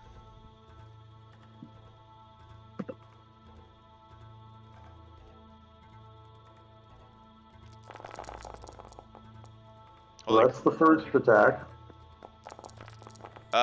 You hit and did a significant amount of damage. We're not getting our animation. That's fine. You still manage to hit with your silver longsword +1. You do two vicious swings. One hits and one misses. The first one strikes the spider for a significant amount of damage, slicing off one of its legs, and greenish, inkish ooze starts squirting out of where the appendage was originally coming out of the thorax as it starts to make a really creepy eking sound as you do that. Good soup. Good, exactly, the soup. Who said the good There's two tonight. Who said good soup? Me. That's like really creepy and so wrong, but yeah, It's an pretty Adam accurate. Driver meme. Whatever. It's There we fine. go. I'm working at an older audience. It's fine. That's absolutely right. And I want to see the original meme. you want to see the original meme? It's All just right. Adam Driver in a diner, and he's just sipping on some soup, and he goes, "Good soup." That's it. That's literally it. Another spider drops down and targets Angelina. And he is going to cast a spell. Here we go. The spider? Yes, well, it's not really a spell. It attacks like a spell. Sorry. He shoots out web. Spellcasting spiders is like Yeah, I twice know. as scary as regular spiders. This gelatinous, fibrous web of netting spits out of the spider's mouth and splashes on the ground as Angelina dodges out of the way, and it splashes harmlessly on the ground in front of her and misses her. Ooh, nice moves, Angelina. Man, you're like rocking it physically this time. Come on. Yes, and then just as you say that, from behind you, another spider drops out, and he decides to target Elrin. No. Yes, sorry. Bug Oh, bite. I think you need to go Thunderwave on his butt. Alright, well, you guys are a little close for Thunderwave, so hopefully she doesn't. He tries to use web on you. And he also misses. Idiot. Yes. These guys... Ew. As I recall, this is the way it went down in the forest, too. These guys kept trying to tangle you guys up, and none of them get hit with the broadside of a barn. We're good against spiders. We are. You are, in fact, good against spiders. Oops, sorry. I accidentally double-clicked. So the spider that you had originally attacked has taken considerable offense at having been whacked. He is a spider after all. He does have his pride. You got 7 more. He chooses to strike at Damien. And he also misses. What is these guys? I can't hit. What is happening? All right. So You sound like you're disappointed, DM. I am Right. slightly. I am slightly. Damien decides to take advantage of going after the gentleman, the spider that is in front of him. So he turns about and withdraws his sword, and he uses Talon to strike. And he misses horribly. Yeah. Yes, he does. So he chooses instead to use his second attack. Striking again. Come on. Come on. And There this you time go. he hits. And he manages to hit for 11 points of damage. A very vicious blow struck to the arachnid in question. So just a second here. So let me make sure these guys are showing in our combat markers now, because they need to be. This guy is, which one is this? This is the disapproved. So that way he's in there. And who else? Which is this guy, which is the cavernous. So there you go. I want to make sure you guys have your spiders straight so you know which ones you're attacking. So when he lays around the castle, he really lays around the castle. Exactly. Get that fat one. You guys go get him. All right. Cauldron. And not miss. He's Cauldron. a sure thing. There we go. I'm assuming that was sneak attack with the dagger? Yes. Yes, So very, very huge, Did you- massive strike against the spider. Could you remove the sneak attack, like the sneaky condition that I have? I think because that's what's causing me to automatically roll sneak attack damage, which is good, except for when I don't fulfill the requirements. Yeah, it's so it should only come active when you ask for it. There must be a macro you're doing because it's not effective. I've clicked the sneak attack macro, like the one that I found in the like 5th edition, like it comes with the thing. Once, like last session or the session before that on accident, and then it's just been applying ever since. Okay. I really am loath to remove this from you because let me check something really quick. Because I'm gonna attack again, and then you'll have to manually add the hit points again. Okay, I'm gonna try just deleting sneak attack and see if that works. Because the effect's not running on you. I'm looking at your active effects right now and it's not running on you. Interesting. Yeah, let me check one last thing. Let's go under dynamic active effects. Enabled effects. No, it's not even running. Okay. You have aid running. Oh, you have a custom macro that's running. Okay, Did you turn that off? I just tried turning it off. Let me know if. Here's hoping that it was the right thing to do. There was a custom macro running underneath your aid. Yeah. Here's hoping. If not, I'll have to put it back on. We'll figure it out. All right, go on. Squash the bug. Nope. All right. Add 5 damage back. Yep. Which is good because, well, good and bad. But that's fine. If that's the worst we have to do, it's no big deal. Okay. You know. I just figured it might be easier to do add the 3d6 than to take it away every turn. So here's what we'll do: just run the attack manually, and we'll roll the damage manually. It'll be easier. You and I both understand the math well enough to be able to do that. So. Yeah. All right. Cool. All right. So, you missed with the second attack, so no big deal. You didn't do the damage that rolled anyhow, so no big deal. All right. So do you have any attacks left, Cauldron? That's it. You're good. Okay. Druger is like, I hate bugs. Takes a step forward. Excellent observation, Drew. Yes. Running forward. He's got Hugh in his hands. And does his attack. Just want to see if there's anything else he wanted to try and do. Sweeping attack? Quick toss? No, that's fine. He's just going to do this attack for the time being. He uses Hugh and takes his swing. Oh, and does an absolutely vicious amount of damage with Hugh. And his second attack also, but his second attack misses, unfortunately. His first attack hit for an absolutely brutal amount of damage.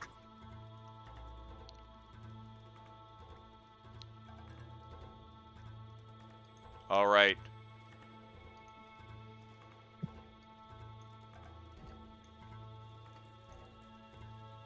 And as he goes to get into position to go after that spider, another one drops out of being hiding up in the webs and chooses to try and attack Druger. Is it just like its brethren? It spits out its mouthful of gelatinous webbing. And again, misses. These guys have not rolled above an 11. Trying to hit you guys with webs. The spider gods clearly love you. I don't know if that's a good thing. Well, yes. Self-hating spider gods. Yeah, well, you know, they are still spider gods. I mean, we don't we don't judge here, but You now have another spider that has dropped down. This one choosing to go after Elrin. It's as if they were sizing you guys up as you came into the room. And he tries to web you. And also misses. This is nuts. Okay. Elrin, did you cast a spell on the dice? I Come on. wish I could do that. We're just lucky today. It sure seems like you did. Well, Kenji's not here. That always makes a difference. Yes, exactly. One more drops down from the ceiling and targets Druger and spits its obnoxious mouthful of silk with a critical strike. Oh, yes, but he has to make a saving throw. And with his strength, he gets smacked across the arms and he goes, "Are you kidding?" And he rips both arms up and there's this ripping sound like the tearing of fabric and the webbing goes shattering in a million different directions. He goes, "You'll have to do better than that." The only one that strikes hits the strongest person and it's like pointless. Angelina. And what is Angelina going to do? Here's what I'm thinking. Here's what I'm thinking. I say Angelina creates a diversion with something like Alchemist Fire in the other end of the room, and then she yells Thunderwave, retreats, everyone retreats, and then the next turn Elrin does Thunderwave. Oh fuck, but everybody's still there. But I'm thinking we can set up Thunderwave. You know what I mean? And Leo, we know know what's another AoE spell that'd be really effective? What? You probably know better than I do. Spirit Guardians. Remember I told you about that, which is kind of like a zone of death. Yep, yes, sure thing. But does that hurt other people? It doesn't hurt us if you specify that it doesn't. Okay, Spirit Guardians, you said? Yes. Oh, and it's prepared! Lovely. Alright, that works. How many is it? Distance of 50 feet from neutral. If you are casting a spell, you can designate any number of creatures you can see unaffected by. But it does have a range of 15 feet.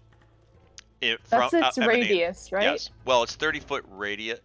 15-foot radius, 30-foot diameter, I believe. Let me double check. Maybe make sure. It's 15. Oh no, around me for a distance of 15 feet for the duration. Wait, is it Angelina's turn or Elrin's? Oh, it is. It's Angelina's turn. Sorry, I'm getting ahead of myself. Sorry. Hold on. All right, Angelina's gonna. Oh, she also has Spirit Guardians. Funny how that happens. Funny how we kind of planned that. Yeah, it was one of the things where we are sitting around going, you might want to bring some bigger. You need to bring a bigger boat. So. Yeah, Elrin can reach all of them. Yeah, Angelina can as well. All right. Oh, okay. I think I just rolled it. Did I not? You did. Now, you need to target everybody who is in the effective radius. So let me help you. Everyone? Yes, so what you need to do is something like this. There you go. I targeted all the spiders on accident. Yeah, it just didn't target them, I don't think, did it? I have them all lit up on my... I don't know. Oh, they're all lit up. Okay, cool. Go ahead and apply active effects, and then save DC. Alright, so the spiders need to save against this, which for Angelina would be 3 plus her wisdom bonus, which is 3, so that would be 6 plus 8, 14. They would need to be able to roll save a 14. So all the ones with the blue dots are the ones that you targeted. This guy, you actually can't. He's too far outside. Okay. This one can. Let's do those saving throws. He needs to get a 16 or better. He does not. He takes full damage. Yeah, poopy. And now this one here. He needs to roll.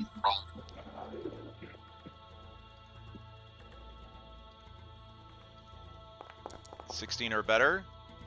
Nope. The one right here. He webbed himself. There we go. Yeah. Yes, exactly. Oh, the dad jokes. Oh, they're here. Oh, but this one manages to save. He only takes half damage. But that's okay because this happens every round. This is the gift that keeps on giving. This will be running for an hour, if I'm not mistaken. I thought it was 10 minutes, but yes. Oh, that's right. 10 minutes, which is 100 rounds, roughly. Right? Because a minute is 10. Yeah. Yes, 100 rounds. Doing the math in my head. 14. No dice. He's also taking full damage. And this guy here,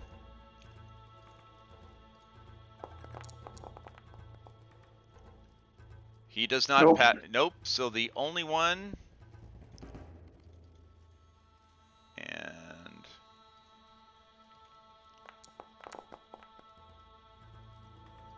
nope.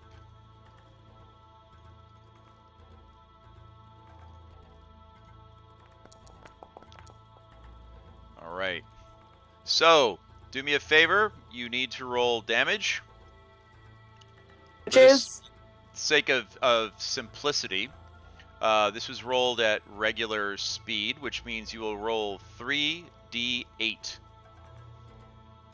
And this will be radiant damage, because the kind of person you are.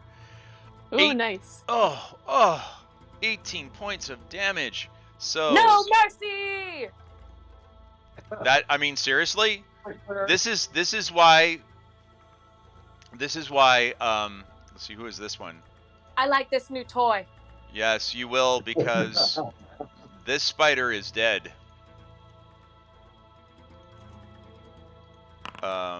This spider is dead. I thought you would like being a cleric after a while. They call me Raid. This one takes half damage. I'm picturing that guy with the black top hat and the big hammer that drives around the city.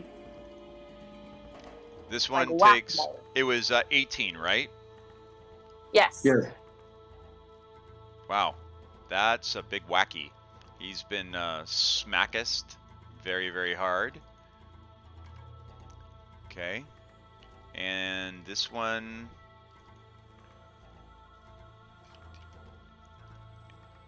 And that one takes half damage, which. Nice, that's 8. There we go. Okay. Wow. Okay, I'm going to choose... Well, actually, no. I'm leaving the template up for the time being. I'm going to let Angelina claim it for 10 minutes. It'll go away shortly. Sorry, I clicked the wrong timing on it, but we'll fix it. All right, Elrin. I hope you're hungry for dessert, because we're doing it again. Serve it to him. Yeah, that kind of turns everything around you into puree. It's basically like you are the living blender.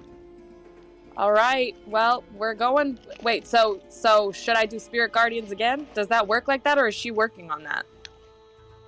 Now I'm gonna check with my local rules expert, but there's nothing that says you can't have two people casting it and it overlying, because it's two different sources, right?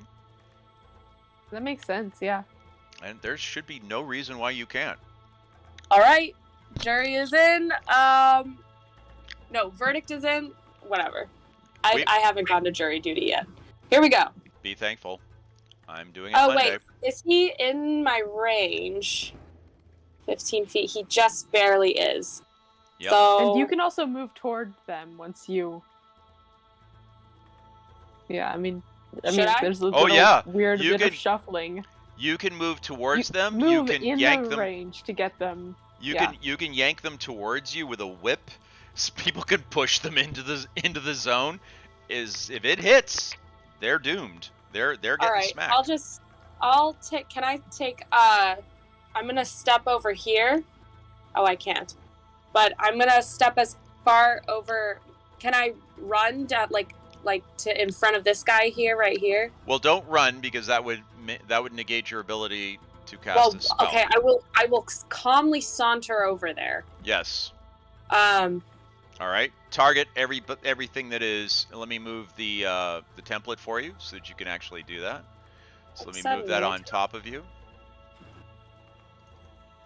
Yeah. Are you targeting them for me? I cannot. All of a sudden. Okay. I will do it for you.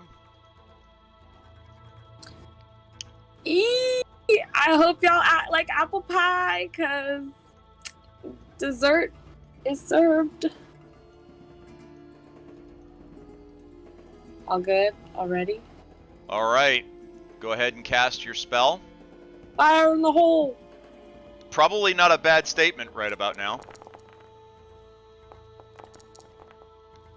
All right. Oh, and she gets the spell effect on hers. So hers is actually cast, and you actually see the wonderful effects of the spirit guardians flying around and slamming. Think you're your own portable ghosts, like at the end of Indiana Jones and the Raiders of the Lost Ark. That's essentially what you're doing. Now, fortunately, it also gave me at least some of them to cast their saving throws. You did 18, just like your sis, you did 18 points of damage, but your saving throw is much lower. So, no. Yes, this is the difference between being the different kinds of stats you guys have. So he needs to do a 14 or better. Nope. He needs to do, which one was that? Is that the padded one? Nope, this is this guy. Okay, cool. Wow, I suck with these rolls for these guys. I'm getting these guys killed. This is all my fault. That was our Whose side are you on? I'm on the side of the narrative. You want them to kill us before we get to the treasure? No. I'm just rolling so badly they're dying because I suck. He didn't either, and his actually got rolled. So none of them made their saving throw, so all of them take 18 points of damage, which is fairly significant because this guy here, the non-inclusive, because we don't support these guys being exclusive. He's dead. He's dead. The disapproved. Let's see. He is not. He actually made his saving throw. No, he didn't make his saving throw, so he takes 13 down, 18 down, so that takes him to there. He's dead. The indistinct giant spider is also dead. And this spider is not dead, but really hating life. Nobody else is in range. Yep, so that's it. So you killed 3 and maimed 2. Ladies and gentlemen, that was the first round, only the second round of combat, technically, in this combat. I will let Elrin claim this, and it will last for 10 rounds, at least. It'll only let you keep it for 12 rounds.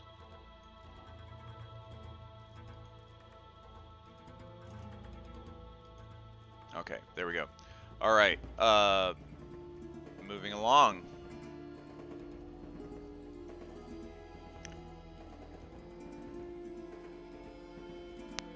Wow, he's gonna have to do it. So he goes, here we go.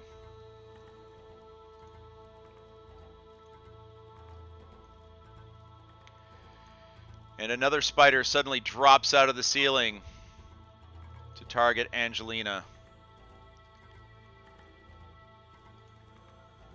But he's going to regret that, as he drops down and targets her and tries to shoot her with web.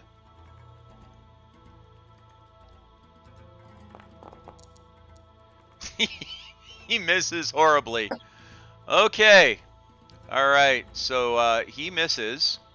And now, I guess...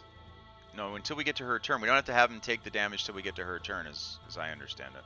So, all right. Ruger. Let's go have at him. All right. Go ahead. It's I switched it from targeting, but it's not letting me move. Targeting instead. Is this the padded one?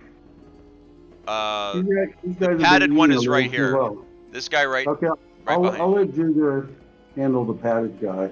Yeah, this guy here is he is the excruciating giant spider. I'll show him excruciating. There you go. He doesn't know excruciating. Oh my goodness. It's giving me error reports. I don't know if they matter. It's something happened to. It's just animation. It's just the animation that broke. Don't worry about it. So but that spider lets out what you would swear sounds like a scream as you smack it with your sword.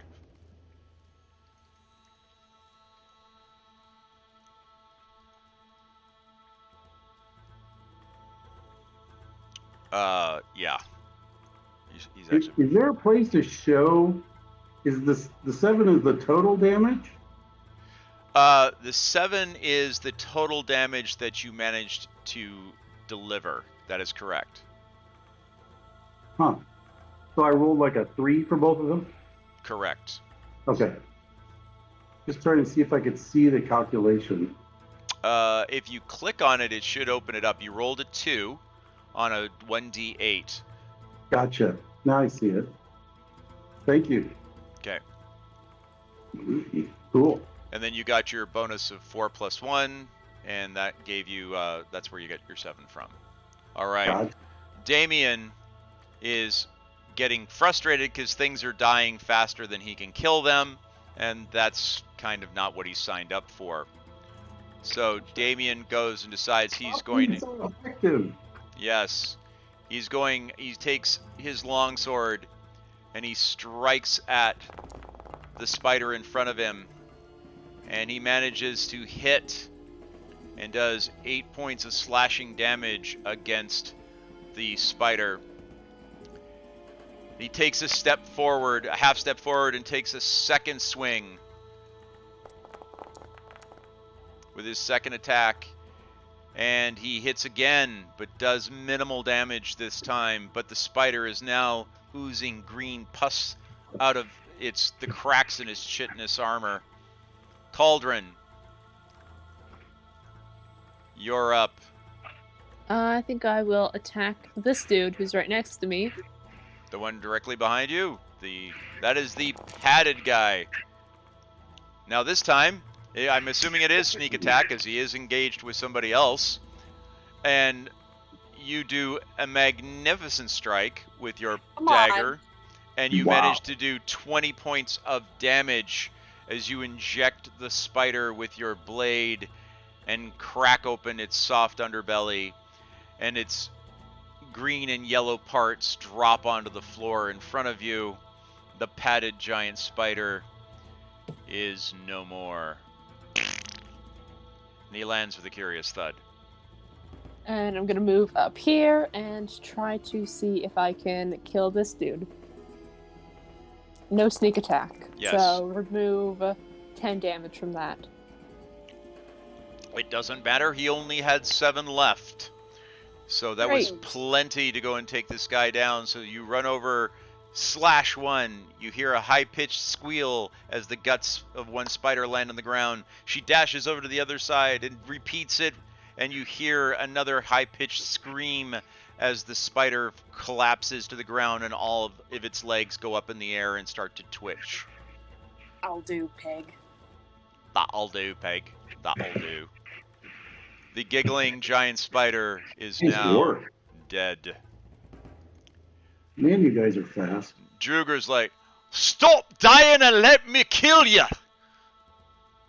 So he runs forward to try and get a strike at one of the remaining spiders. Targets and uses Hue.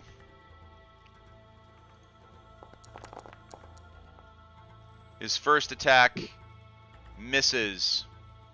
His second attack. Oh, critical hit. 29, 9 plus 7, slashing, crit damage, magical. He hits him for a sum total of 16 points of damage. The spider does not have anywhere near that much damage left on him, and the spider is quite literally split in twain and lands in two rather curious heaps on the ground.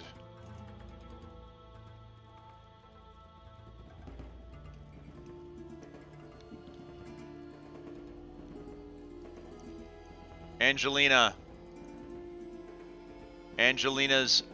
spell.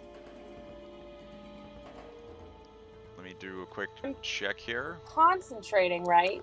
Oh yeah, it just keeps on going, and So I can't do any other attack, right? well, if you did, you would have to break the. If Stop you could do another concentrating. attack, it's fine. Just don't cast another spell that would cause you to break concentration. There's very few spells that wouldn't.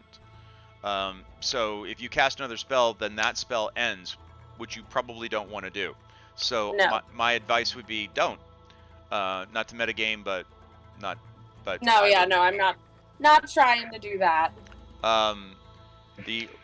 You hear what sounds like a high-pitched scream come from the ceiling, and then all of a sudden, a spider drops from the ceiling dead in front of you guys, directly over there. And then you hear a scream from over, I guess it would be right here, in this direction, as another spider suddenly becomes visible to you in the webbing, as he has crawled into the danger zone relative to your web attack. Oh no, your pardon me, your spirit. Thank you, Spirit Guardian attack. Elrin, is he's how far away is he from you? 1 second, let me just check something. I think he should actually be in your realm, in your zone. Yes, he is. So let's him do saving throw. He misses the saving throw. Ninako, roll damage against him, please. 3d8. 3. You do 15 points of damage to this spider, and this spider suddenly shrieks out in horror as multiple spirits blast into its chitinous skin, cracking it open like an egg as green ooze falls out of it and gurgles forward from its pincers in its mouth. It drops from the ceiling, landing on its back into a heap on the ground. And ladies and gentlemen, you are fairly certain there is no other activity in the ceiling above you. Taking a break. And with that having been said, I think everyone would like to take a bio break. So folks, we're taking 5. If you're on the Twitch, we will be coming right back. 5 minutes, folks. Thank you. Pausing the game.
All right, folks, check back in once you're available.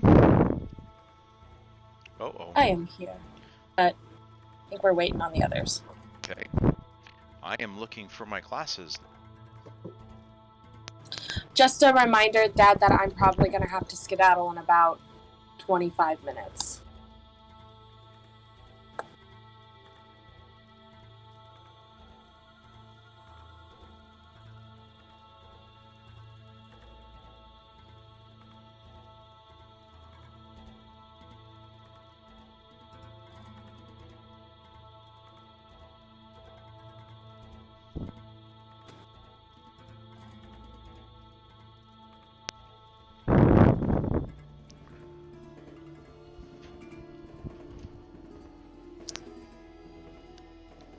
I think my microphone may be right in my breathing angle right now. Let me turn this. It sure is. Sorry about that. Dad, just a reminder that I have to skedaddle in about 25 minutes.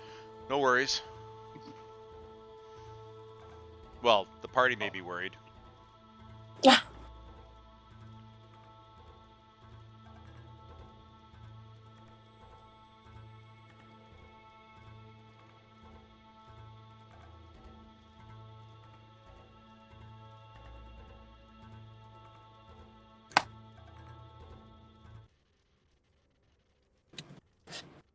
All right.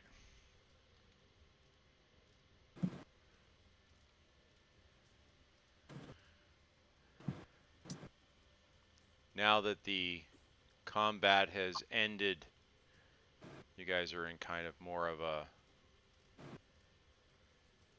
peaceful kind of feeling, kind of. Everyone's gathering their breath. I'm back.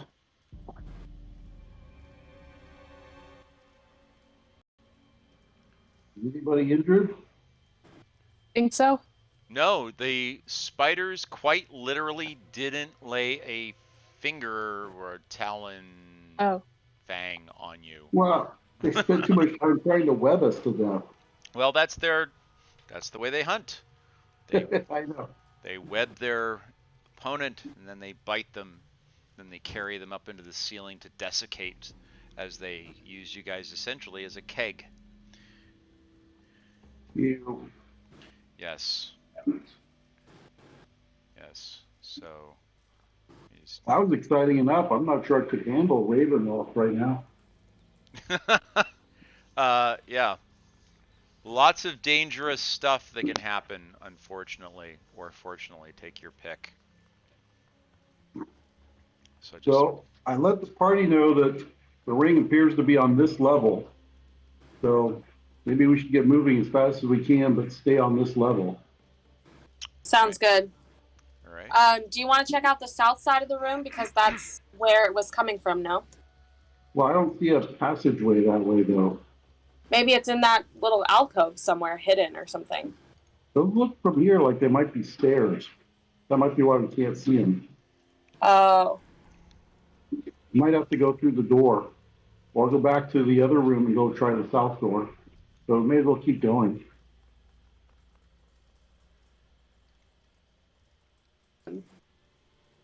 All right.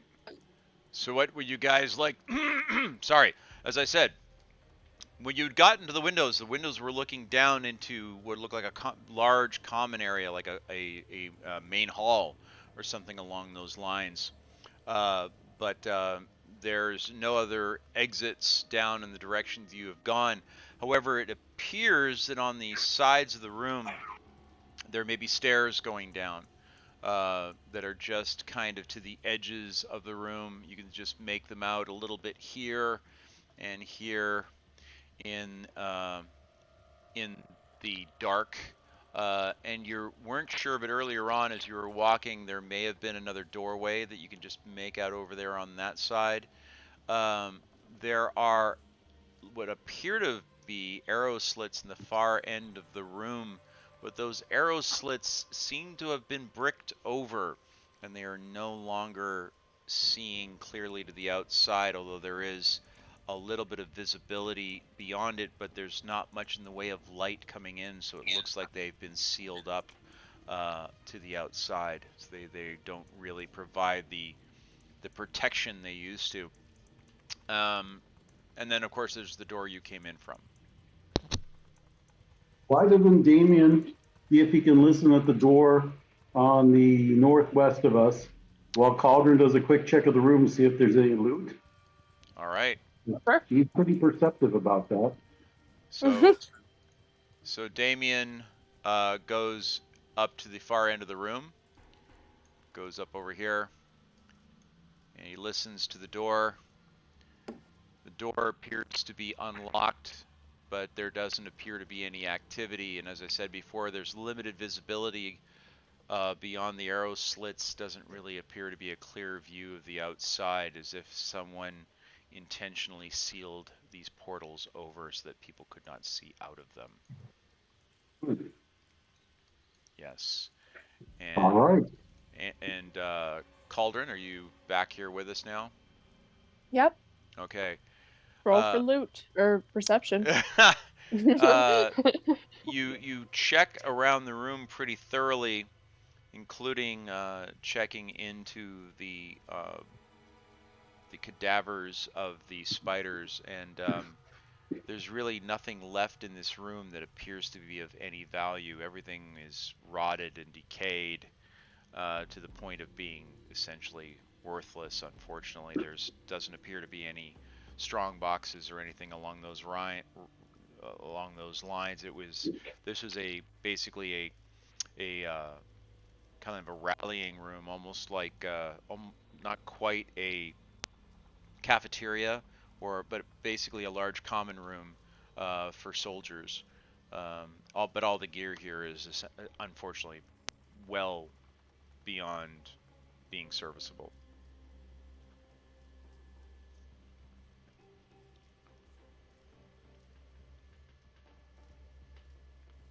Okay. Hate to be the bearer of bad news, but I'm the bearer of bad news.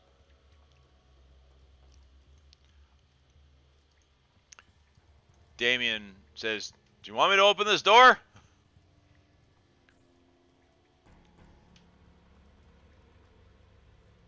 So he doesn't hear anything?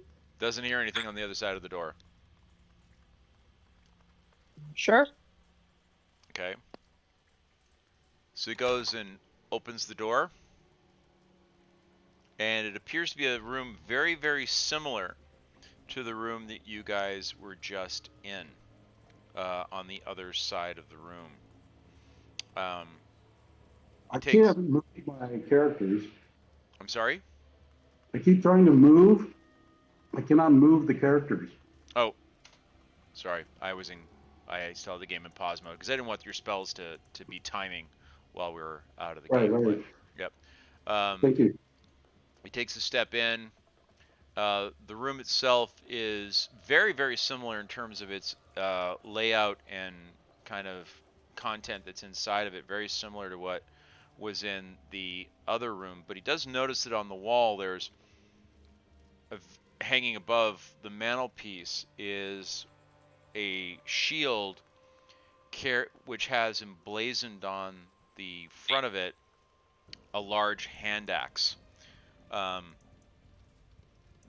It doesn't appear to be like of any special make or anything. It's metal and it appears to be more of a decoration. But it may be like the crest that of the facility of Axholm is kind of like their what's the word, of trademark or something. Sigil? Sigil, thank you. That's the word I've been struggling for, was sigil. That's exactly it. So unfortunately, Cool. while interesting, it doesn't appear to be of any value, but it might be a useful tidbit for later on, unfortunately. So that having been said, Damien comes back over to join you guys and says, you know, just like the other room, it was essentially full of broken stuff and crap. But there was this steel shield on the wall with a sigil on the front of a hand holding a hand axe, which steel gauntlet holding a hand axe. That's probably, you know, the sigil of this area. So, you know, we're definitely in Axholm. We're not in the wrong place, that's for sure. So I guess No. I guess it's either the stairs or going back through the door we came and looking at the door on the other side. The other room didn't have another door in it.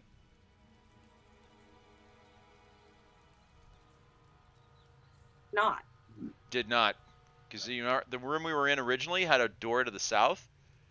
The room I was just in did not have a door to the south. That was just it was a dead end. So maybe we have to go back out and go to the door on the south. Well, we can all try that. He takes a step over here. There's a staircase here. I think there's another one on the other side of the room. So we either go down these staircases or we can try the door that's in the room we came from. I'd like to go south from the room that we came from. Yes, that's what I was trying to say. Right. All right. So, I'll back you. You want to go in first? Sure. Who are you talking to? Eva. Oh. Sure. Sorry, Cauldron. I should know better. All right. So he meets you up at the door. So you went in. All right.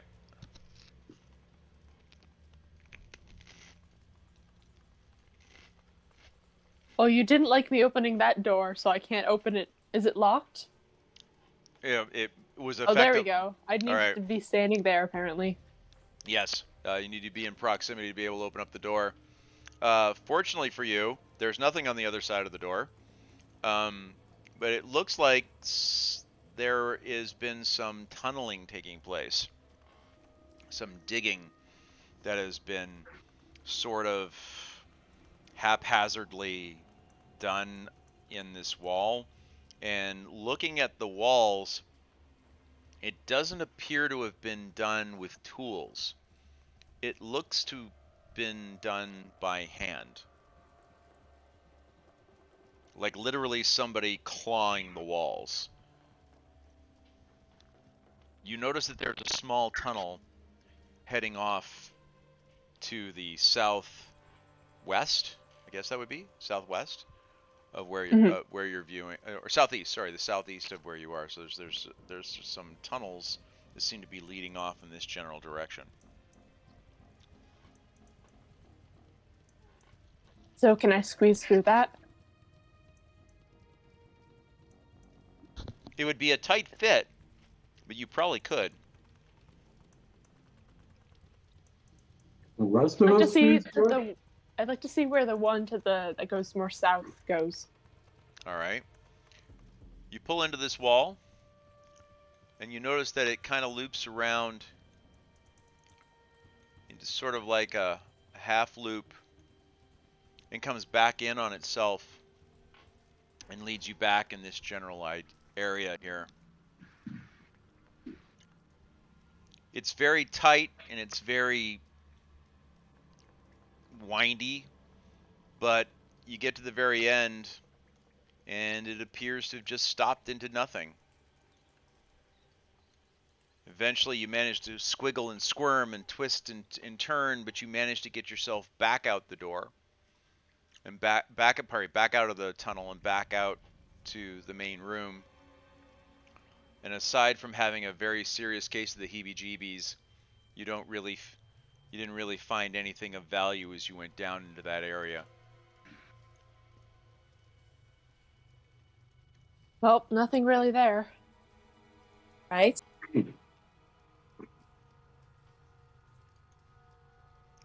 Looks like it's the stairs, or we search the other barracks room for a secret door.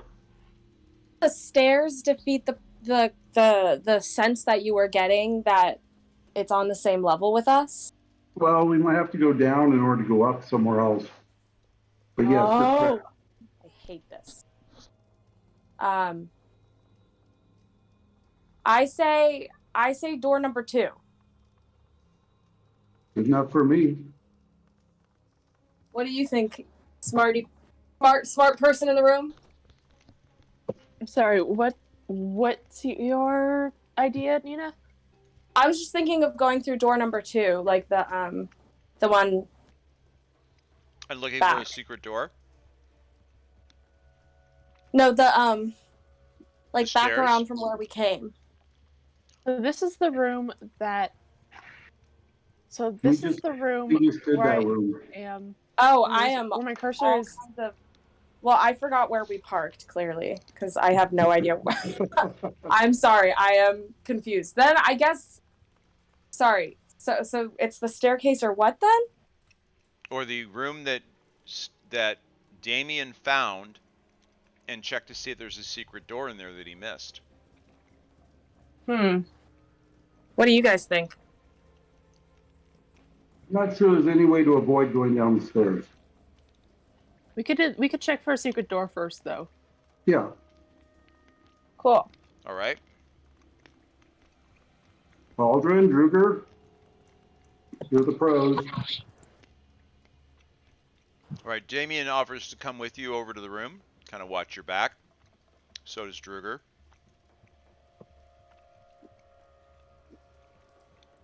We should all stay together. Oh, I was thinking that the room that he found was like this big room. Okay. That's Anyways, that's the room where you guys were fighting with the spiders. Whoops. I just pushed. perception, looking for a secret door. I don't see any secret doors. No. You're pretty sure there's nothing of interest in that room. Druger? Absolutely and positively. Druger's going to take a look too. All right.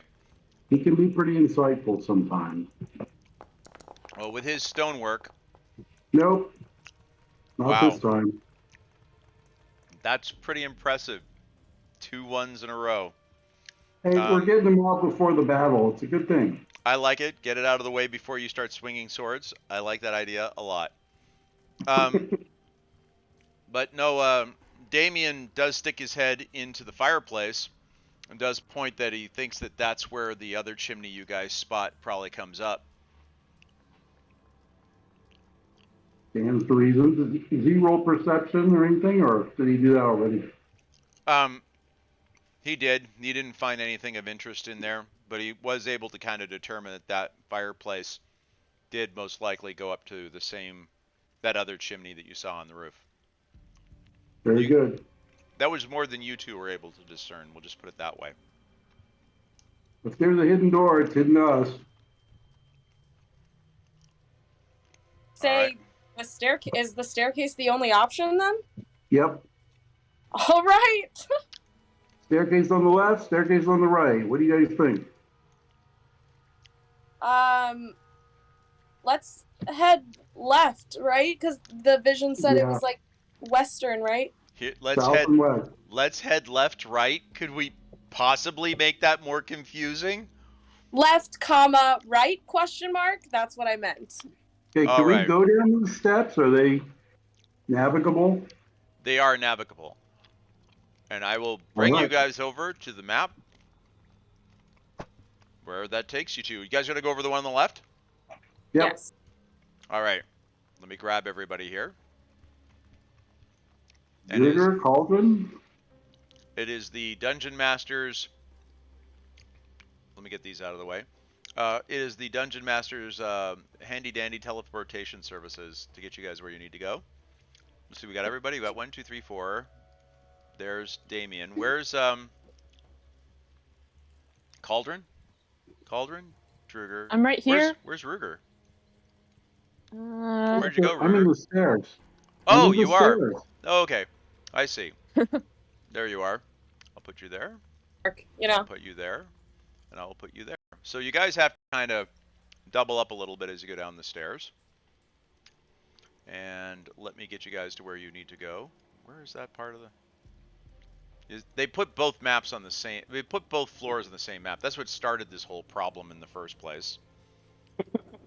Alright, so let me move you guys over. This is so stupid. Why do they not let me as the DM see this?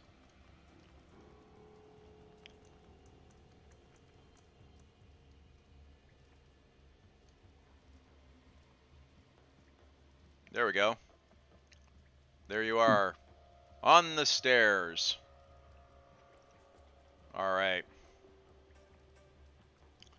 So you guys come down the stairs and you find yourselves in a room with a bunch of ballistas in it.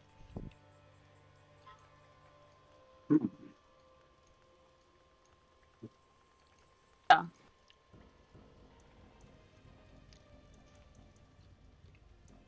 But Hello?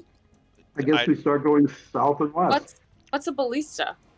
Scorpion. It's like a giant crossbow. Oh, I see. Fires about It a sits on the 3 foot. ground. Yeah, about a 3 foot long bolt of iron. Before ships Yikes. had cannons, it was kind of like the early cannon. Yeah, Gotcha. it basically ruins your day. I'm sure.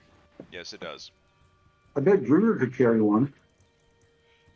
You could roll one around. They do appear to be on wheels if you want to try and roll one of them around. There are stacks of rusty bolts on the ground if you want to try and move one of these things. Yeah, let's not wake the whole place. Okay. Can we go south, everybody? What's through the holes to our left? So as you look through the window, Steve, you see the entranceway right here. So that's where you guys were standing. So that's clearly where you guys came in. So Okay. you recognize this kind of orients you to where you were before. Gotcha. What you see over to this side, there's a doorway here. There's the stairs you just came up, and it looks like there's more scorpions and ballistas to the south as you head down in this direction. Well, let's head south till we hit a wall. Okay. Right. All right. So Eva, you get down to where you are, and you're pretty sure you see a wall. But you also notice now that the windows, as you look through here, appear to be behind the portcullis. So you appear to be past that because you saw the portcullis as you looked through them, kind of in this direction, and you see a very, very heavy metal door over on this side to the south. So as you're looking through the windows, you guys kind of get oriented to where you are. You can kind of see, well, you're past the portcullis or portcullis or however you want to pronounce it. Sorry. But Brought my you see phone. but you see that there is a very heavy metal-clad door to just past the portcullis. But unfortunately, in the room that you are in, there doesn't appear to be any other doors. But you do notice that there is something on the other side of this room, as there appears to be a hallway on the other side of the room that you're in that seems to be where these particular ballistas are pointed, and there's clearly been some activity or action at some point inside of that room, but doesn't appear to be any easy way to find it. So give me a perception roll. Alrighty. Cauldron.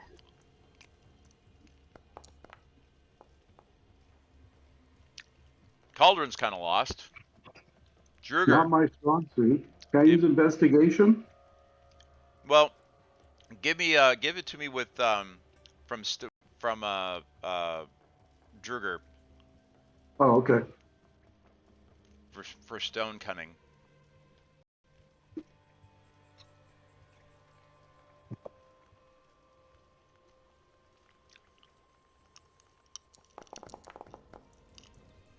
Very good roll. Natural 20. He's found the fingerprints. He knows the door. Well, based on his familiarity with dwarven construction, he knows that this should be the kind of the limit of the entranceway defenses. So this is where they would mount their protected stance against anyone trying to get into the castle. And what you're probably looking at on the other side is a way for them that's probably an entranceway into wherever the soldiers would queue themselves in as a result of being able to get in, basically coming up to man this area. And the reason why the ballista is pointing in the other direction is in case one side of the castle should fall, they could still protect that from where they were standing. So basically, if they get cut off inside of that area, they've got a way of preventing people from getting past them and to the upstairs level.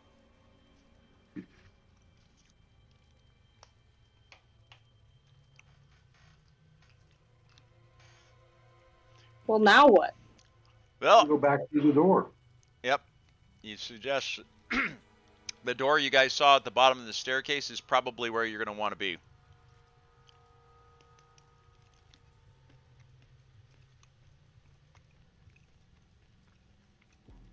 Go, go, go, go. Cauldron? Yeah, we're going to have Cauldron give us a listen at the door. Please. All right.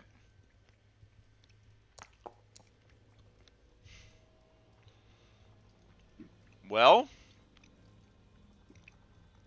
that's not exactly stellar. You don't hear anything on the other side of the door.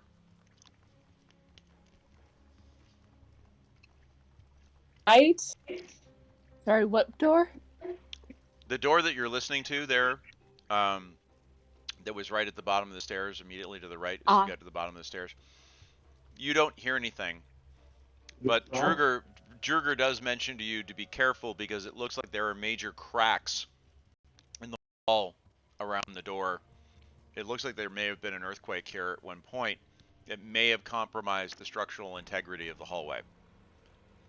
So maybe we should go back and go down the other steps?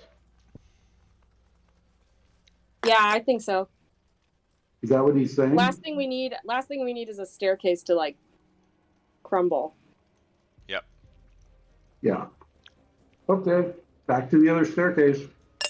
All right. So you guys go. I'm going to make this really easy for you because I just realized I dropped you on the wrong side of the building. You are now over on this side of the building, and it looks exactly like the one you were in. It's just on the other side of the doorway.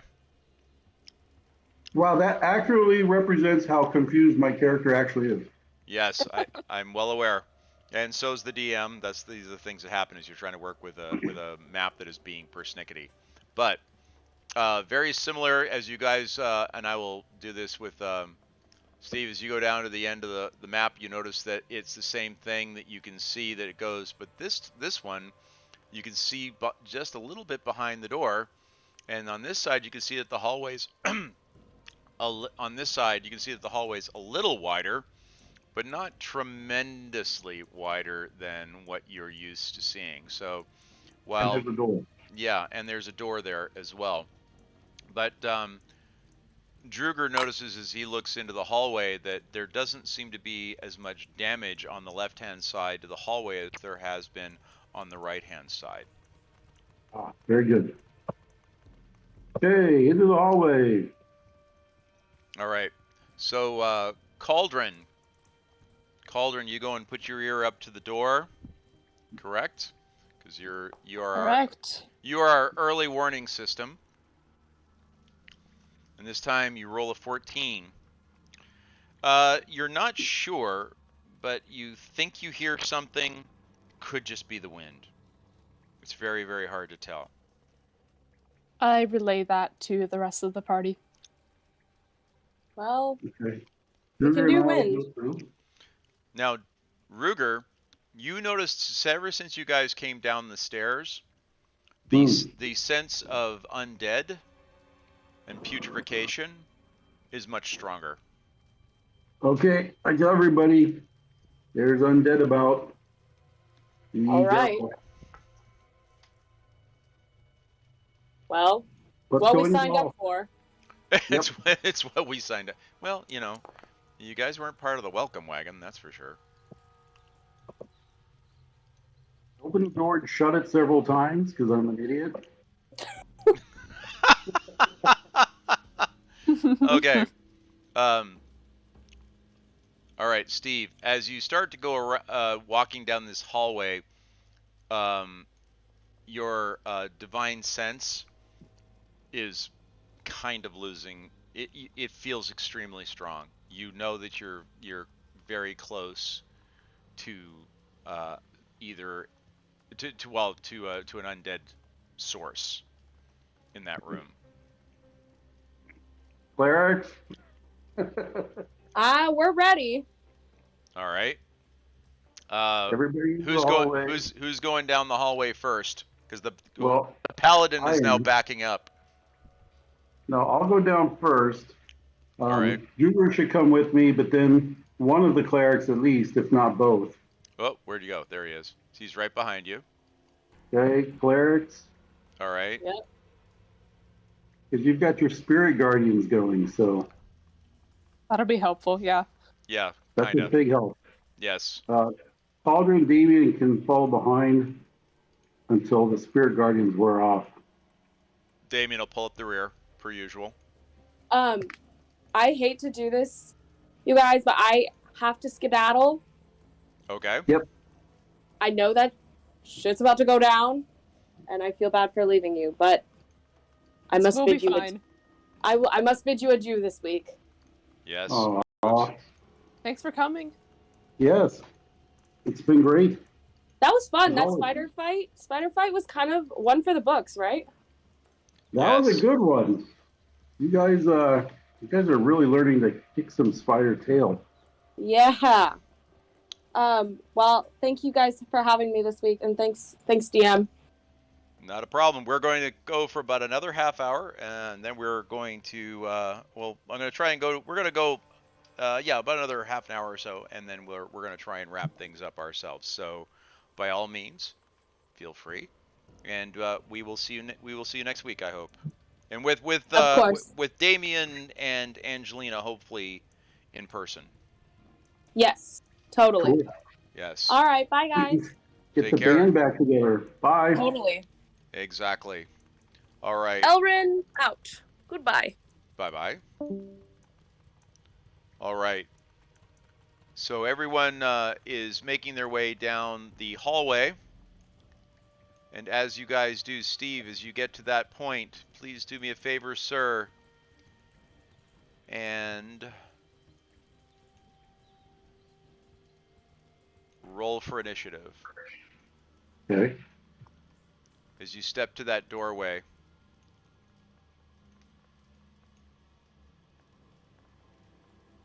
It's there's no roll to make on the Yep.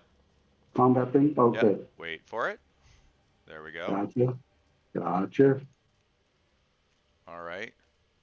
And I lost you guys here. Let's add you.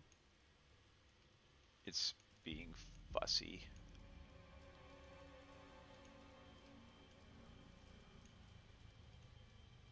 There we are. Now we have everybody in.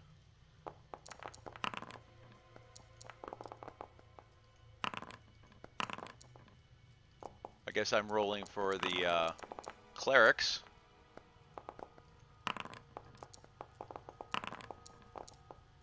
What are we rolling? Oh, initiative. Yes.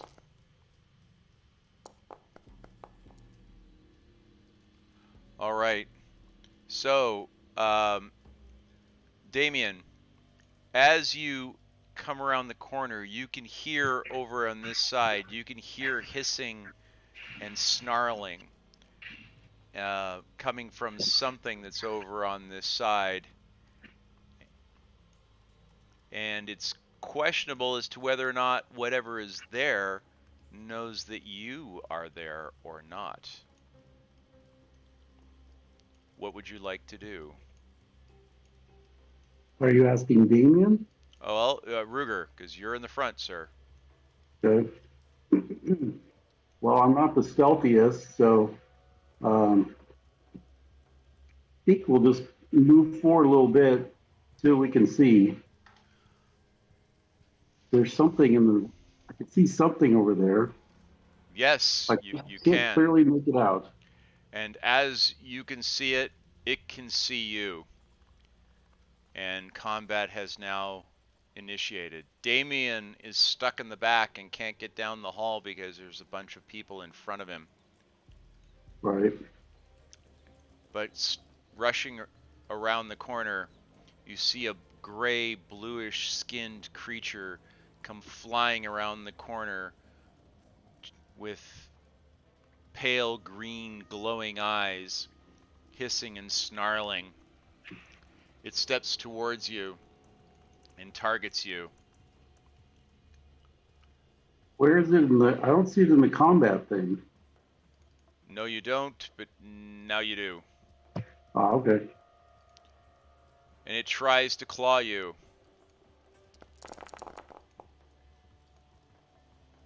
And it misses you. The next creature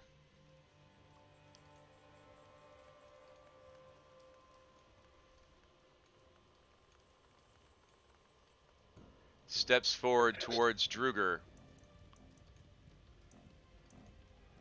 Targets. And slashes with his claws.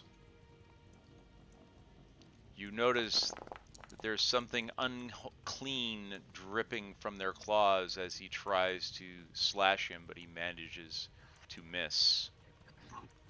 So have they been eating something recently? It looks like it. Okay. Now would be a good time for a thunder wave if she wants to run out from the other side of me. What's Yeah. to my left? I can't really see. Is that the wall? That is a wall. Okay. Angelina is directly back here. She can try and push by. And she gets to here. And now, because of that, her spectral... Spirit Guardians? Yeah, her spirit guardians are going to take effect. And I believe that that puts... Yep, all of these guys in range.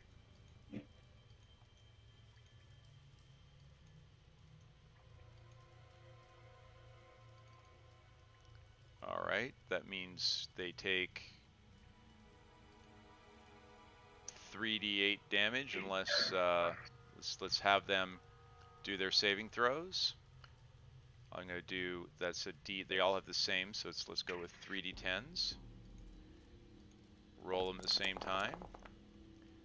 And none of them manage to make their saving throw. No, it would be d20s, sorry. Sorry.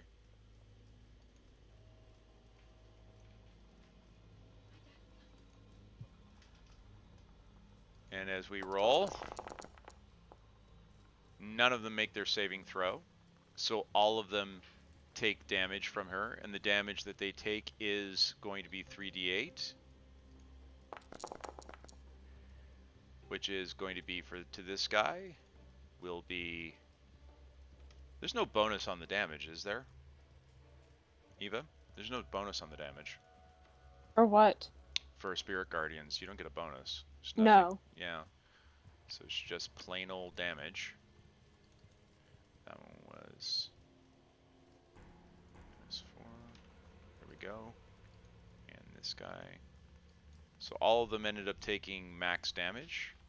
Although the damage that she dealt was not stellar, but it was good.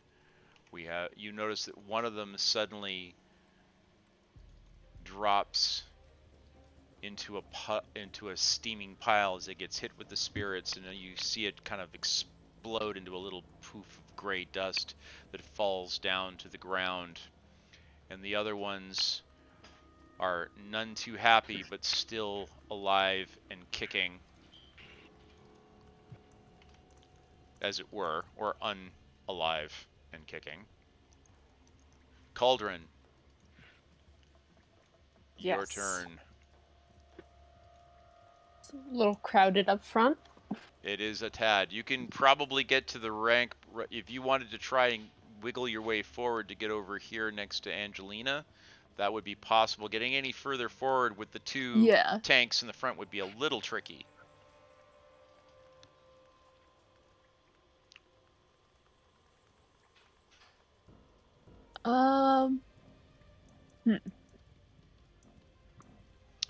There you go. Alrighty, I think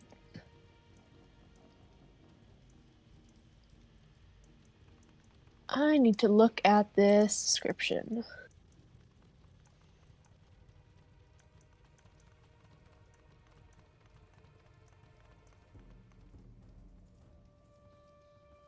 Checking out a spell.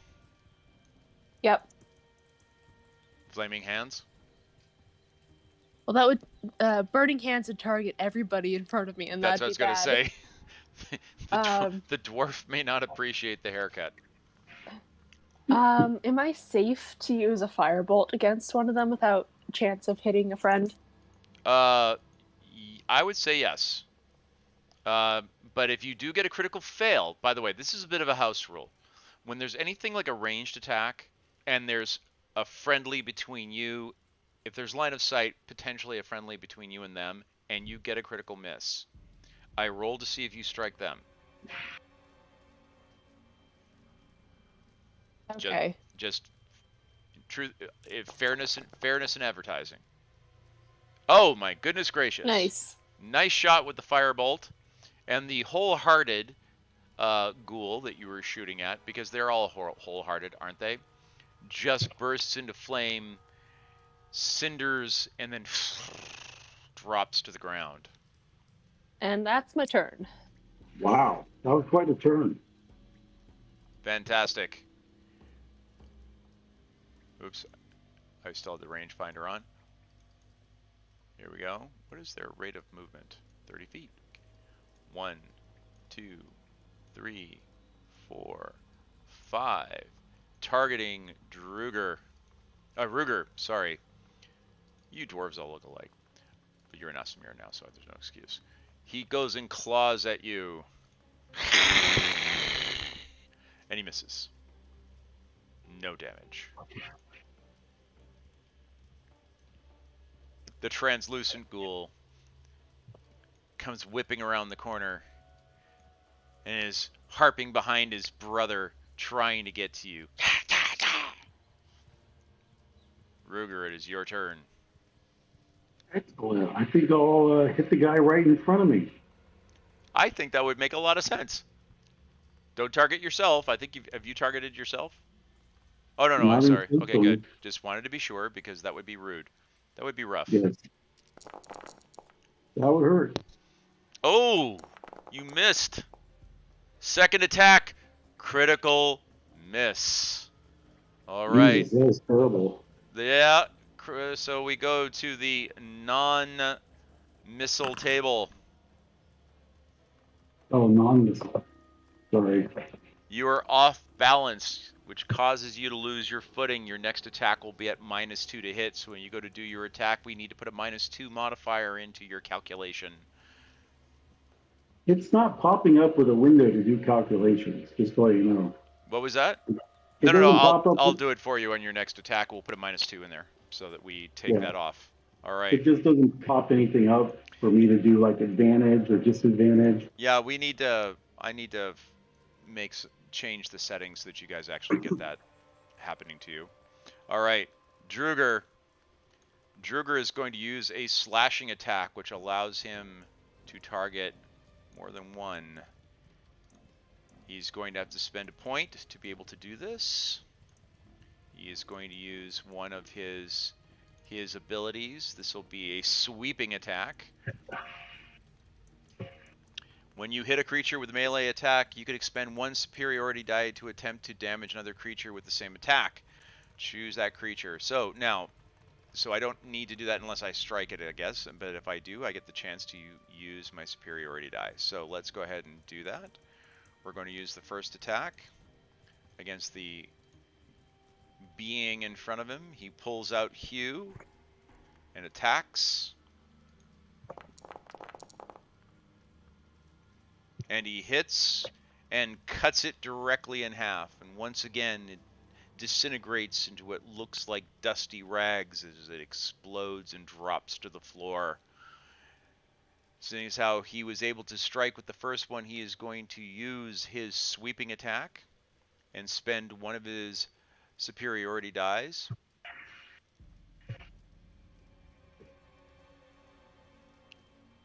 And as a result, it will take the same amount of damage. No, it takes the damage of the superiority die of the same type. So his superiority die is a D10, if I'm not mistaken. All right, it's a D8. So he'll roll a D8. We will use one of these.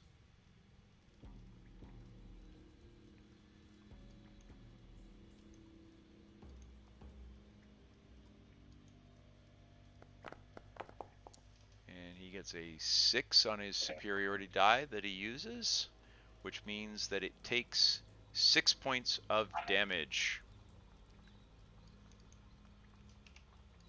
All right. But the one that was directly in front of him is now no longer. And this was the craggy ghoul. They're all craggy, let's be honest. All right. Elrin, who is not here now. She is going to take a step forward. Let me see, does that get anybody in her range? It gets this guy in range. He is now going to have to try and resist. If he needs to roll a 14 or better, he rolls an 8. He does not. She rolls 3d8 against him. And she does 19 points. Oh, that's just rude. And all of a sudden, the demon spirits slam into it, and you hear a poofing sound as it turns into just a pile of nothing and hits the ground dead. So we now have several dead ghouls in the room. But this one, not to be deterred, runs forward because it's a ghoul. It's not the smartest thing in the world. And it targets Druger, and tries to attack, slashing with its claws. And does a critical fail.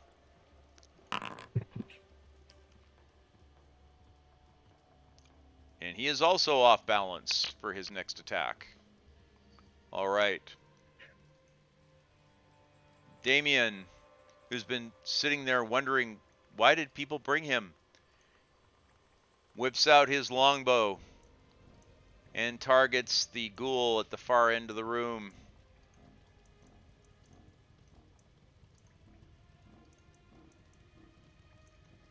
That's why we brought him. Exactly. Fires with his longbow.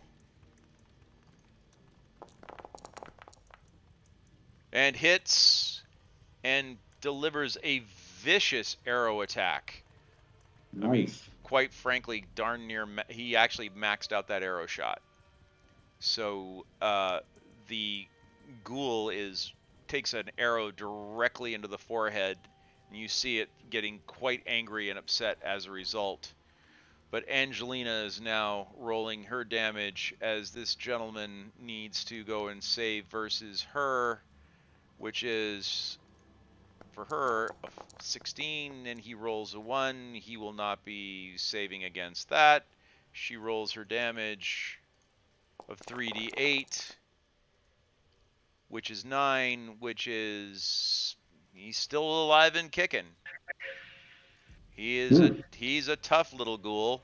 Cauldron, there is still one ghoul alive in front of you guys. Actually, there's 2. There's another one that Wait, wasn't the other one in Angelina's range? 1, 2. Oh, yeah, he would have been. I'm sorry, I miscounted. That's all right. Oh, good point. I thought he was 1 square too far. And he also misses, so he would have taken, what was the damage she rolled? 9, I think. Yep. So he's also still alive and kicking. Awesome. Alrighty. Let's try to Alright. finish this dude off. Oh, nice strike with a firebolt. Hits him. You hit him in the head and you see it goes, and just like one of those cartoons where Wile E. Coyote accidentally soaks himself in gasoline and then lights the match, and you see the and then there's a little charcoal outline that suddenly turns to dust. These ghouls are flammable? It's just like there's now a pile of black soot where where your target used to reside. So the disheartened ghoul has very good reason to be disheartened because he is no longer.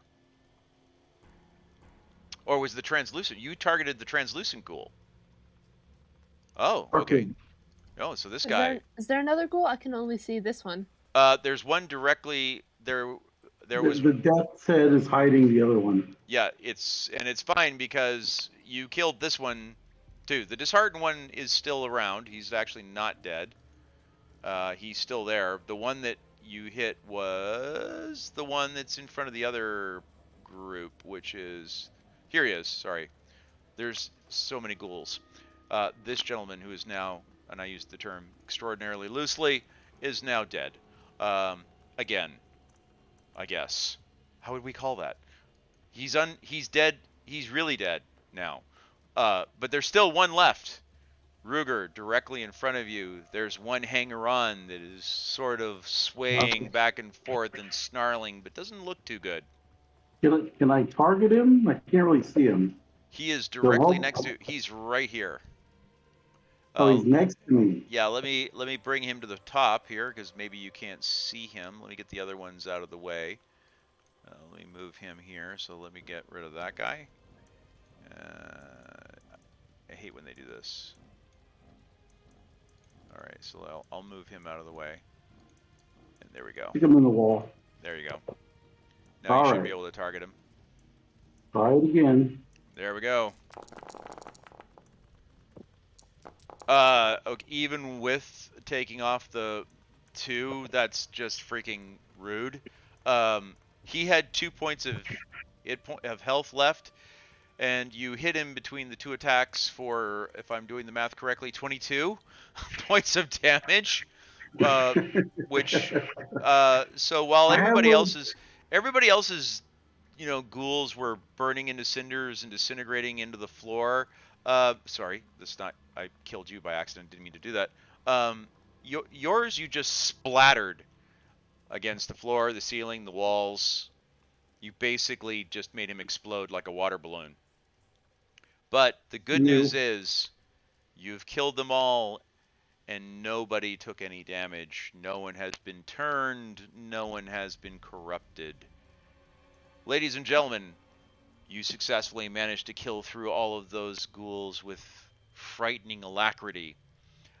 But As you are now in the room that you're in, which is this kind of prep room, prep chamber for the soldiers as they would normally be piling into the main defense room.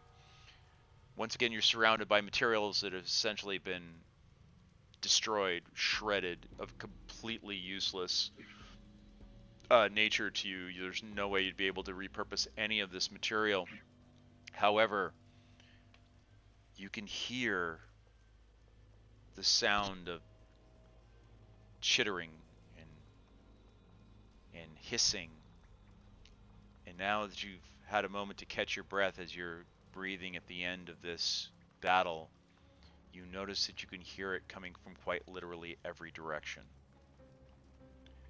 You don't know exactly how many undead there are, but you're fairly certain there is a lot of them. As you go and search through the bodies of the ghouls that you've just dispatched, the ones that you could find, the ones that have not been completely incinerated, you note that their bodies are in an advanced state of decay. And, perhaps more disturbingly, all of them are dwarves. The dwarves were the keepers of Axholm. They were the guards, they were the last line of defense, and they prided themselves on their ability to defend their home stone. Anything that managed to corrupt them, overthrow them, and turn them into essentially undead meat puppets is something to be of deep concern. Ruger, your sense of the undead is literally all around you. You can't pick a direction where you can't feel it, but unfortunately your direction spell has worn off. But judging from where you are relative to where you think it is, you know that it's probably above you and off towards the east in that direction, if it hasn't moved. Okay. Gotta find the upstairs. So there's a room down below you, down to this area here, and you can see that there's a door directly over to your right hand side. Cauldron, the one that you're directly stepping in front of it, and you're looking through the business side of the arrow slits into the defensive chamber on that side there, and you're fairly certain, kind of at the edge of visible light, that there is another set of doors there, but they appear to be much larger than the one directly next to you. Sorry, where do I think the other set of doors is? Directly down here, just at the edge of visible light. Can you see that on the map? Okay, yeah. Yeah. You haven't really looked at what's over on this side. No one's really been able to get far enough down to get a look at it. You've got some people who are very rude in not letting you get down there. But you do have a door directly, dummy, right next to you there. You know, I keep, giving you guys crap for that, and then what do? As soon as I get to a door, I go and unlock it on you. But you get what I'm saying, right? Physician, heal thyself, right? More flavor for the haunted house aspect, Exactly. Doors opening and closing on their own. Cauldron, do you hear anything through the door? Do I? Give me a perception roll. You're positive you're not hearing anything on the other side of that door. Okay, let's open this door. All right. I can open it. Yes. Sorry. Now you can open it. I did lock it on you. Because I'm like, open it when I tell you. Damn it. So you open it up. Strange. And self-locking doors. Yes, exactly. At least it's not raging. But as you look into the room, you can see what looks like, for a split second, you almost have a heart attack, because it looks like there is a large dwarf in plate mail directly in front of you with a weapon, held up over his head, and for a split second you think you've just walked into an ambush. But then you realize that the armor is sitting upon a wooden mannequin and is in a horrible state of disrepair, dented, rusted pieces missing from it. And as you enter into the room, you see more of that. There is weapons that are with, axes with big chinks, sections of the blade missing, broken swords, hefted chainmail, all lying around. And apparently this was an armory of some sort, but it shows signs of being full of nothing but trash now. So it had probably been emptied of anything that was good, and people were just putting the stuff that was broken back in here. So an indication that there had been a significant battle in the area that had resulted in, well, essentially draining the well with respect to the armor. You check for secret doors, passages, anything of interest in the room. You don't see anything, but it's kind of disheartening to know that normally when you would walk into a dwarven armory, there would normally be even the most basic of equipment left over would be of extreme value based on its workmanship.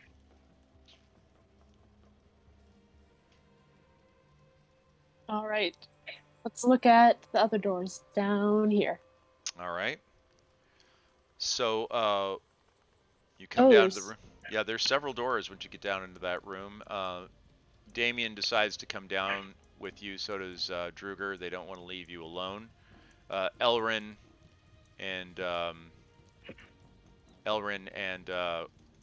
what has she got going on there? Elrind and Angelina, sorry, come down to make sure that they've got your back covered. And so tell me which door you want to go check, and I will tell you if. Let's check this one. The one immediately there, the big double Yes. door. So the doors there are very large, a lot more ornate. They are actually barred. There is a metal. Looks like one of the bolts has been actually taken over the handles and bent, so that it forms a rudimentary, not really a lock, but more of a shim to keep the door from opening. The doors are of very heavy wood. That shows signs of axes, maces, and other weapons having slammed against it from the inside. But it is in fact closed and is in fact locked at this moment. Well, blocked, for lack of a better phrase. Yeah. All right. How about Does she this hear one? anything? Sorry? Well, Okay. do you hear How about anything through the door? Hold on 1 second, Ava. Steve, your audio is really muffled. Like, I can't He understand. asked if I could hear anything. Ah, you listened to it and you couldn't hear anything. How about this one? All right, go ahead and give me a perception roll on that one.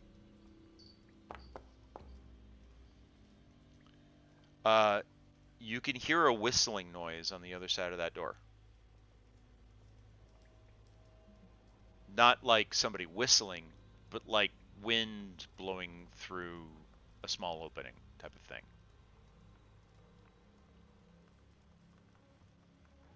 And the door is not locked, and nor does it appear to be trapped. All right, I guess I'll open that. Go ahead. As you look into the room, you see that it's a large room, and just judging very quickly from the broken equipment, furniture that you see on the ground, you're fairly certain that it was at one point probably like a barracks or a staging room. There are two very large fireplaces in the middle of the room, and their chimneys appear to have collapsed. You kind of take a peek up the chimney, you can see that the chimney appears to be collapsed because you don't hear any wind coming through the first one, but as you go and listen to the second one on this side, you can hear wind whistling through the other side.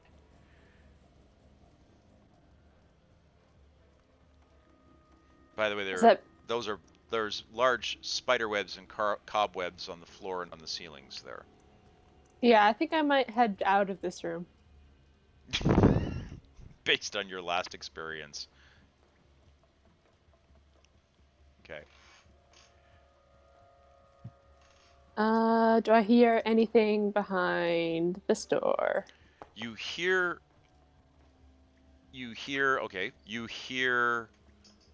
a very odd hollow sound, almost like when you guys blow on clay jugs at the pub when you're done drinking.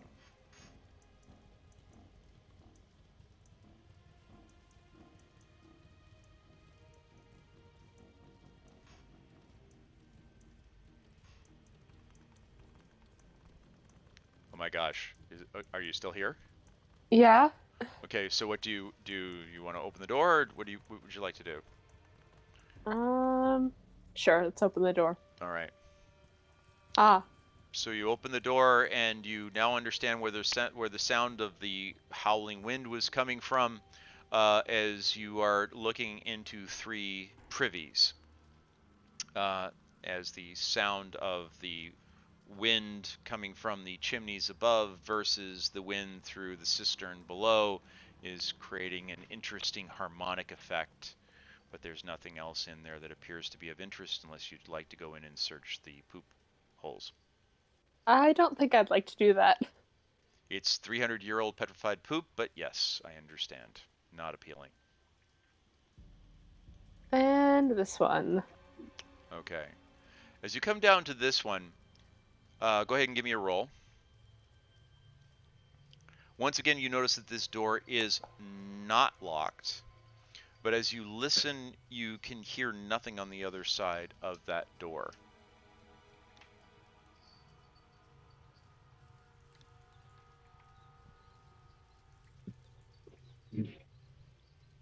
A motion for the Yes. others in the party to come closer. All right. Damien comes on down. The 2 clerics get into where they can have their area effect as soon as the door opens. So what would you like to do? Would you like to open the door? Sure. All right. As you open the door, you look in and you can see, once again, it looks like you're in some sort of a workshop area. Just so Druger comes in with you, and so does Damien. He runs in, hoo-ha, doing all the rolling.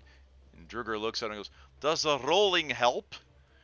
As he rolls into the room. These are fireplaces. Exactly. What you see in here is you see 2 enormous anvils, and you see 2 huge forge furnace pits on the far side of the room, and you can hear noise in both of the fireplaces. It sounds almost like a flutter by way of a flap. Sounds like it's fairly far up the chimneys, though. Did we see these chimneys on the roof, or can we tell? I'm sorry? Do we remember seeing these chimneys on the roof?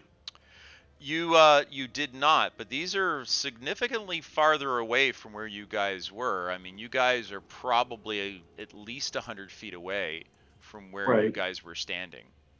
And as I mentioned, the ground was pretty uneven, and you've now seen several places where there should be chimneys, which you guys didn't see, either because the chimneys were better hidden, or they'd fallen, or they were behind natural things that were blocking your view.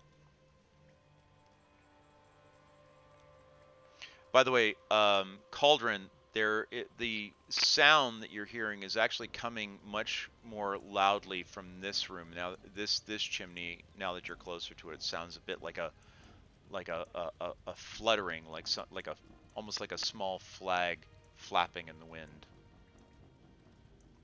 It sounds like it's pretty far up the chimney, though. Okay. All right. Here's another door. Yes, there is. And that particular door actually is locked. And as you roll and listen to the door. You do not hear anything. Great. Let's try to pick it. All right, go ahead. Give me a roll. Thieves' tools. And that, wow. That's a great, you're really good with those. As you pop it open, you guys open it up and you see there are an entire wall full of smithing tools. This is essentially a tool shed. In here you see the large, leather heavy aprons. And unlike the other rooms that have been kind of trashed, this room hasn't been touched. Everything was hung up clearly from where it was last left. There are hammers, awls, picks, crowbars, all lying around in here. So if you guys actually found that you needed some tools to pry something open, repair something that was broken, make your way through a wall or an obstruction, this could be a good, decent place to come and get some equipment. Okay.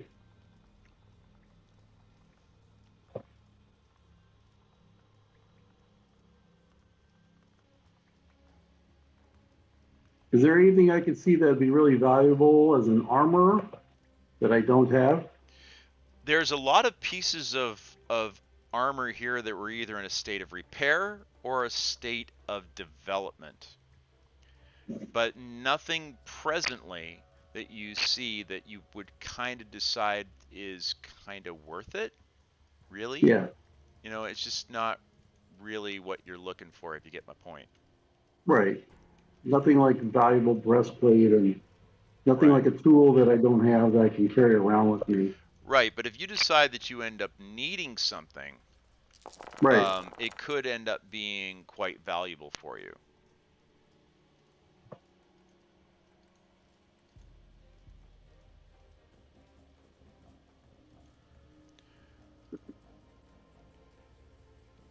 Well, it looks like there's only one door left to explore.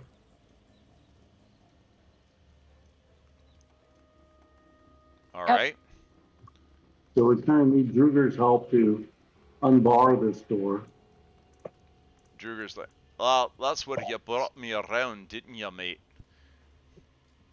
Is there any tools from that room that we could use, knowing we're headed over here, like something particularly helpful? Druger takes a look at the door when you tell him that you guys want him to try and unbend that bar.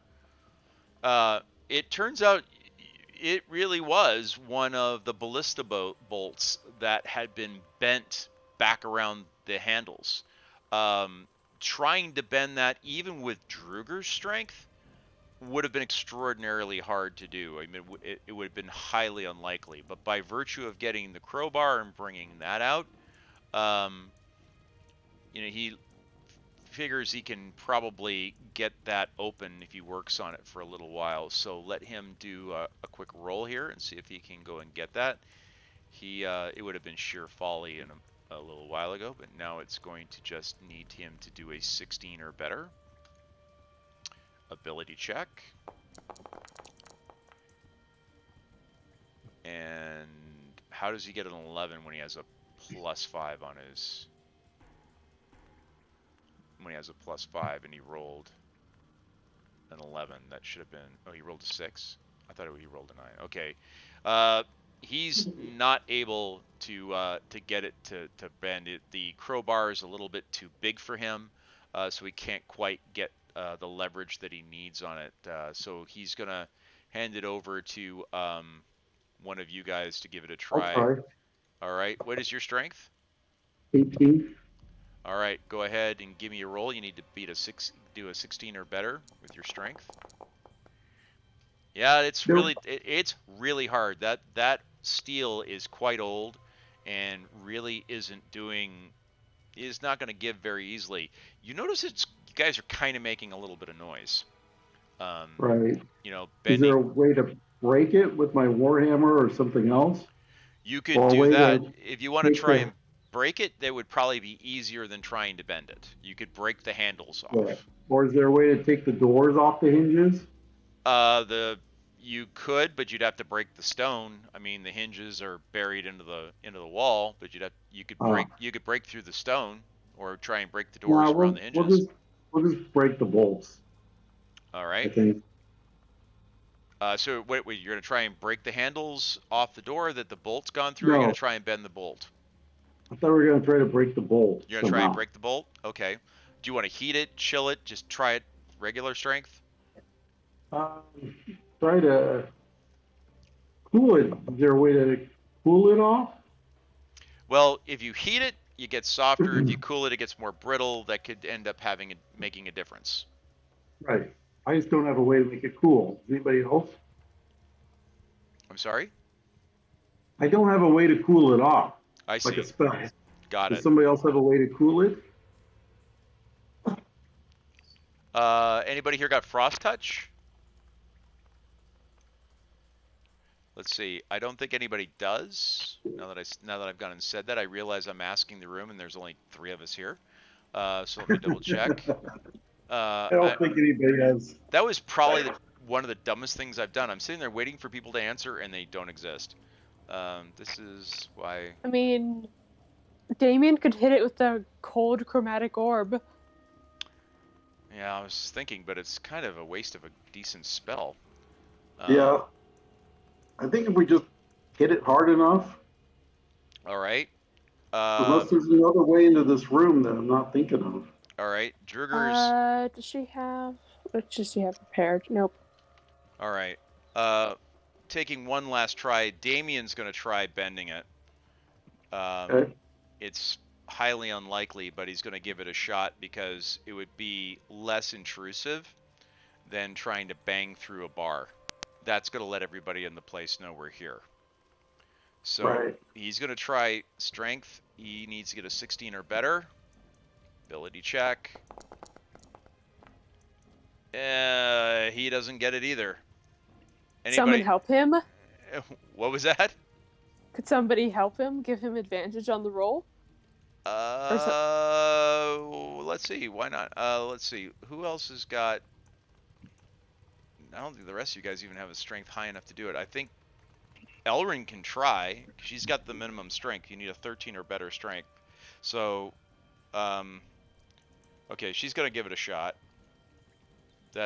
We're kind of in the realm of sheer folly now, but let's give it a shot nonetheless. So Elrin goes up. You're gonna give her advantage? I'm saying that somebody else could give her advantage, maybe, like. All right. With the help action. Yep. So Angelina, her sister's cleric, will give her. We'll try and give that to her. So we'll give 2 rolls.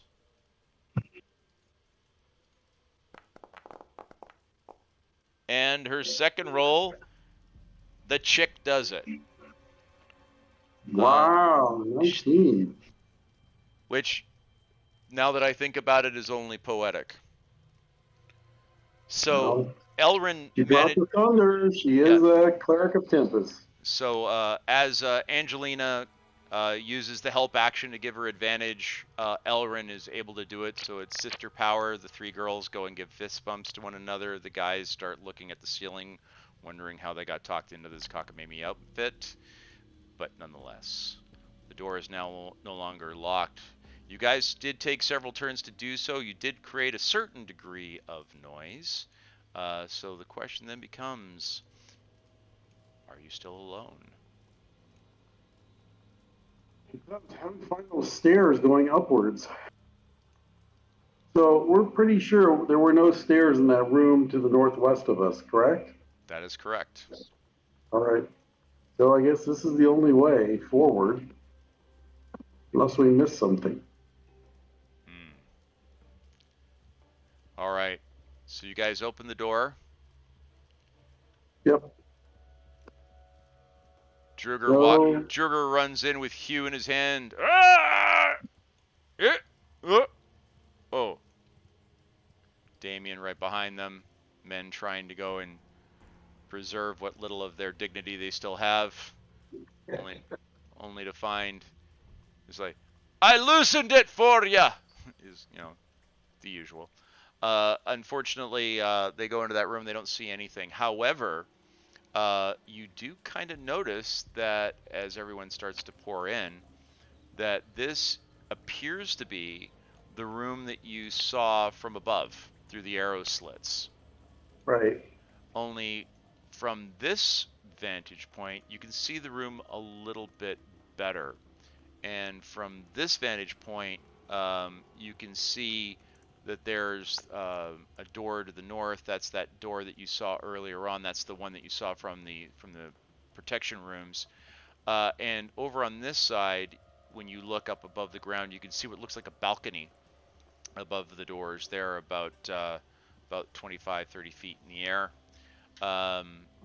But other than that, other than the pillars that are holding the room up, the room appears to be relatively empty, with nothing terribly remarkable in it as a result.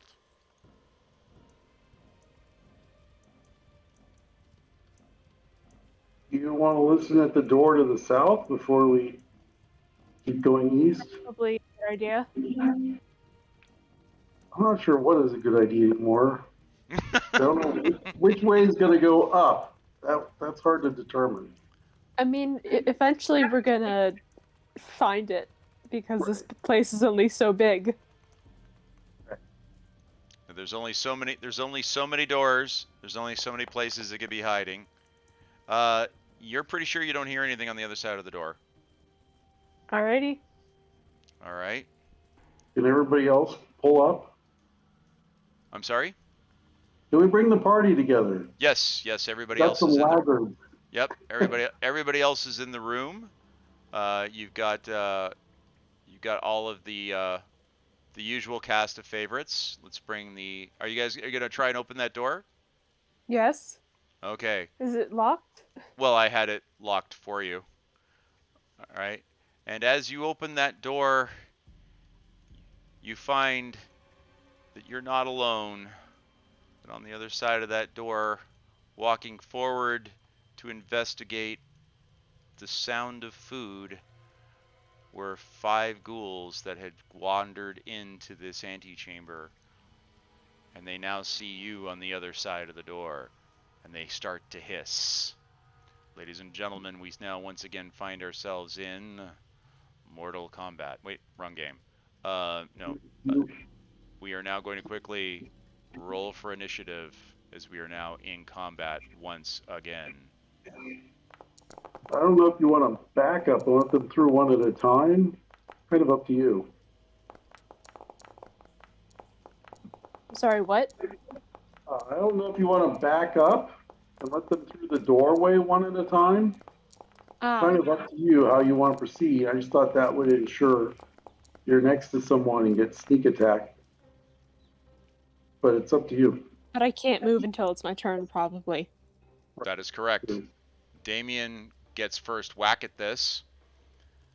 Damien takes a step into the center of the room and decides to target the creature in the center. Pulls out his longbow. Fires off an arrow. Oh, and smacks solid. Angelina? For some reason, it targeted Angelina. I don't know why it did that. I think she was still undo her damage. Sorry, she was accidentally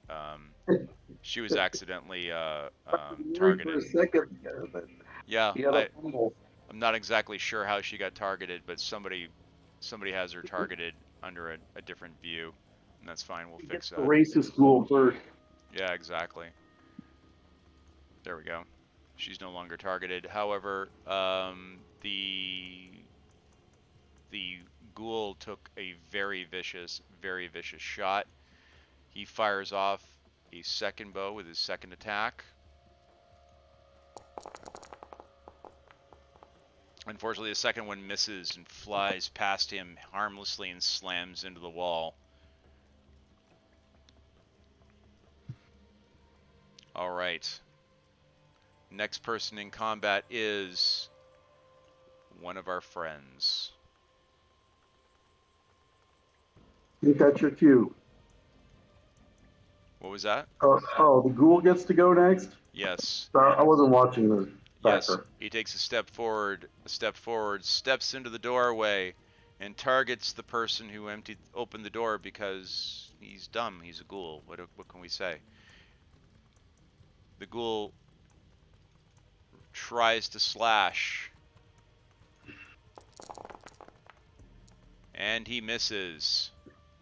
Cauldron, it is now your turn.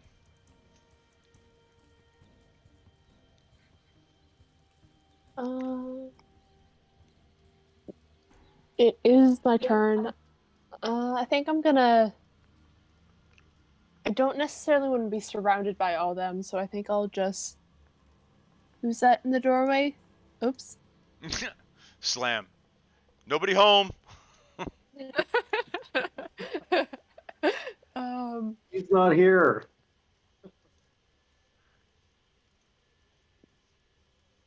think I'll step back, take an opportunity attack. Okay. Or wait, maybe not. You could use disengage. Yeah, I could, but then I wouldn't be able to do anything in my turn. I know I'd have movement. Yeah, I'll just disengage. Okay. You And let safely more disengage. beefy people step in front of me. I'm like, and Elrin's like, step aside, sister. This is what I was made for. It's what I was born to do. So Elrin, Just step into that room and do the thunder wave. yeah, she steps into the front and targets this loser with her hammer, because then she doesn't have to worry about losing her spell, Spirit Guardian, which is about to ruin this gentleman's day. Anyways, so she smacks him with her Morning Star. Oh, she hits Cauldron too. We'll undo that. We didn't want to do that. But does manage to do damage to this gentleman in front of him. Now, let's figure out everybody who is in range, because she was trying to get in range to go and have the maximum impact of her Spirit Guardians, which hits these three for the time being. So, alright, so that will be 3 rolls of d20. Needs to beat a 14. No bonuses. The one on the far right manages to save. The others do not. So she does 3d8 damage. She does 1 damage to this gentleman.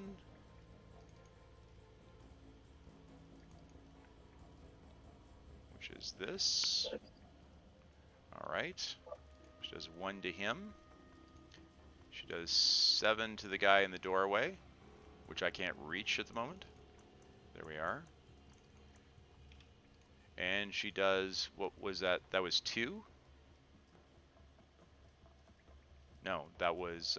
Yeah, 7, 4, and 1. She did Yep. 12 total. Yep. So it's 4 to this guy.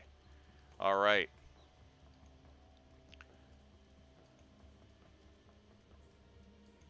Angelina. Angelina can't really get into the doorway, but her spell can hit the same folks. So let's do the same thing. 3d20. They need to beat a 16 for her. None of them get that. All of them take full damage. And she's rolling. Oh, for 13 points of damage to each one, with no well, one of them goes down. The one that was just on the inside of the door, which is the permissible ghoul, is now a smoldering pile of gray ashes. The one in the doorway is also a smoldering pile of blue-gray ash. And this gentleman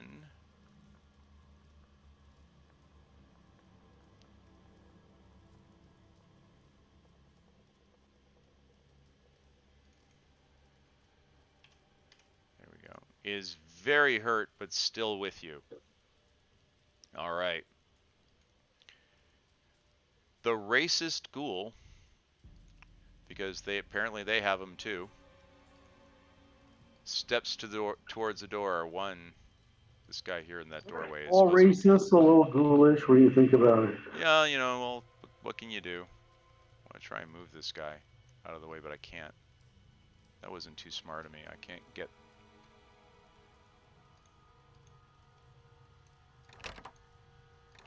I can't Maybe get... if you shut the door on him, you can just pull the arms apart and the Exactly. body. Well, anyhow, this guy gets to the front door. And he targets Elrin. Because she's the one standing in the doorway. And he tries to claw her. And he misses horribly. Horribly.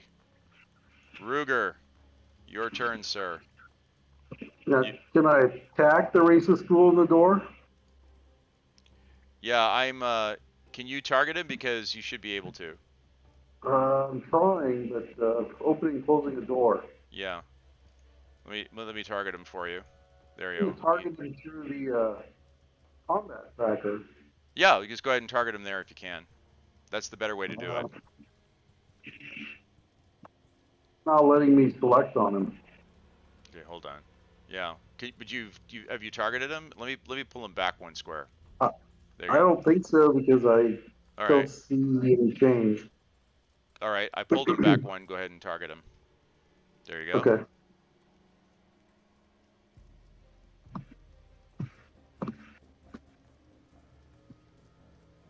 All right. Ghoul shish kebab. Oh, that was almost a critical strike, but it's still a vicious, vicious hit. Oh, both of them hit hard. This ghoul is not doing well. This ghoul is not doing well at all. Very, very, very vicious hit. This ghoul can't do anything because his buddy, this guy's actually standing in the doorway, so he can't really do anything. And this one just figures he'll jump forward because why not? Why not jump forward and take it right in the teeth? All right. Druger pulls out his crossbow. Does he use crossbow? Because that's the only thing. He has a longbow. He'll shoot with his longbow. Yeah, he has a longbow. And he hits, striking this ghoul directly in the face with a marvelous arrow shaft. Turns this racist ghoul. What a weird one for the randomizer to come up with. Kills the racist ghoul and drops him on the floor. We've now entered into the second round of combat. Damien targets the ghoul you can see through the doorway, pulls out his bow, and does that thing he does. First shot. Somebody's got a sound effect in the background. The first one misses. Is somebody vacuuming? Nothing's going on at my place. All right. The second arrow strikes the ghoul and does vicious damage. Cauldron, now that you have pulled back, you have a line of sight on the target that's directly through the door. It'd be kind of hard to hit the one that's on the other side of the doorway. But the one that's directly in front of you, you would be able to hit. Or not. Yes, or not. The firebolt, unfortunately, explodes just shy of its target. A valiant effort. Elrin chooses to do nothing but use the dodge action and to allow her spell to do what it does. And we have two guys that need to go and resist it. They need to roll 14 or better. This guy directly in line of sight does not manage to hit his saving throw. So he's going to take the full damage, and the guy that is on the other side made his saving throw, so he's taking half damage. The guy that's directly in front, how much damage are they taking? Let's do our 3d8s. Ooh. Ooh. That's harsh. The ghoul at the far end of the room suddenly explodes in a poof of gray, black, blue dust and drops unceremoniously to the ground before he can even open his mouth to scream. So let's see here. We've got one more guy here. This one. He also explodes into a pile of grayish, unfeeling, unimpressive dust and splashes to the floor. And that ends this round of combat. Ladies and gentlemen, it is 6 o'clock. It is that time at the conclusion of this battle. Now that you have done so splendidly and managed to survive yet another encounter where the undead have tried to make you one of their own, you guys have managed to go and succeed in dispatching and clearing another room of undead. And it is here where we will pick up next week inside the guts of Axeholm as you guys continue to carve and weave your way effortlessly through the denizens that have been left there to challenge you, as you laugh at the fates as they try to go and harm you. We will pick up here next week. Thank you very much, folks. This was fun, and watching you guys carve through this is actually hilarious. I can't believe how well you guys did. Congratulations. Applause. Halloween adventure. Perfect for October. Thank you very much. It's a lot of fun watching you guys dispatch these guys as easily as you did. Was a little surprising. You got a little bit lucky, but even when you didn't get lucky, you guys rolled really, really well. So, and your tactics were smart and sound, and it's always fun to watch that. So thank you guys. Very enjoyable Especially afternoon. Spirit Guardians. That's just, Well, it hasn't been used before, and so it's just exciting and new and amazing. Well, I'll tell you, it's the dual. It's like throwing them into a dual-sided razor blade. It's just nasty, because by the way, when I took the break, I did a look up, and there's nothing that says you can't have two Spirit Guardian spells hitting the same target, coming from different sources. So there's nothing in the rules that says we can't do this. It just seems to be OP as heck, right? I like this spell so much more than Fireball. Fireball is just nasty, but Fireball is fire and forget, right? This follows you around. Clerics are strong.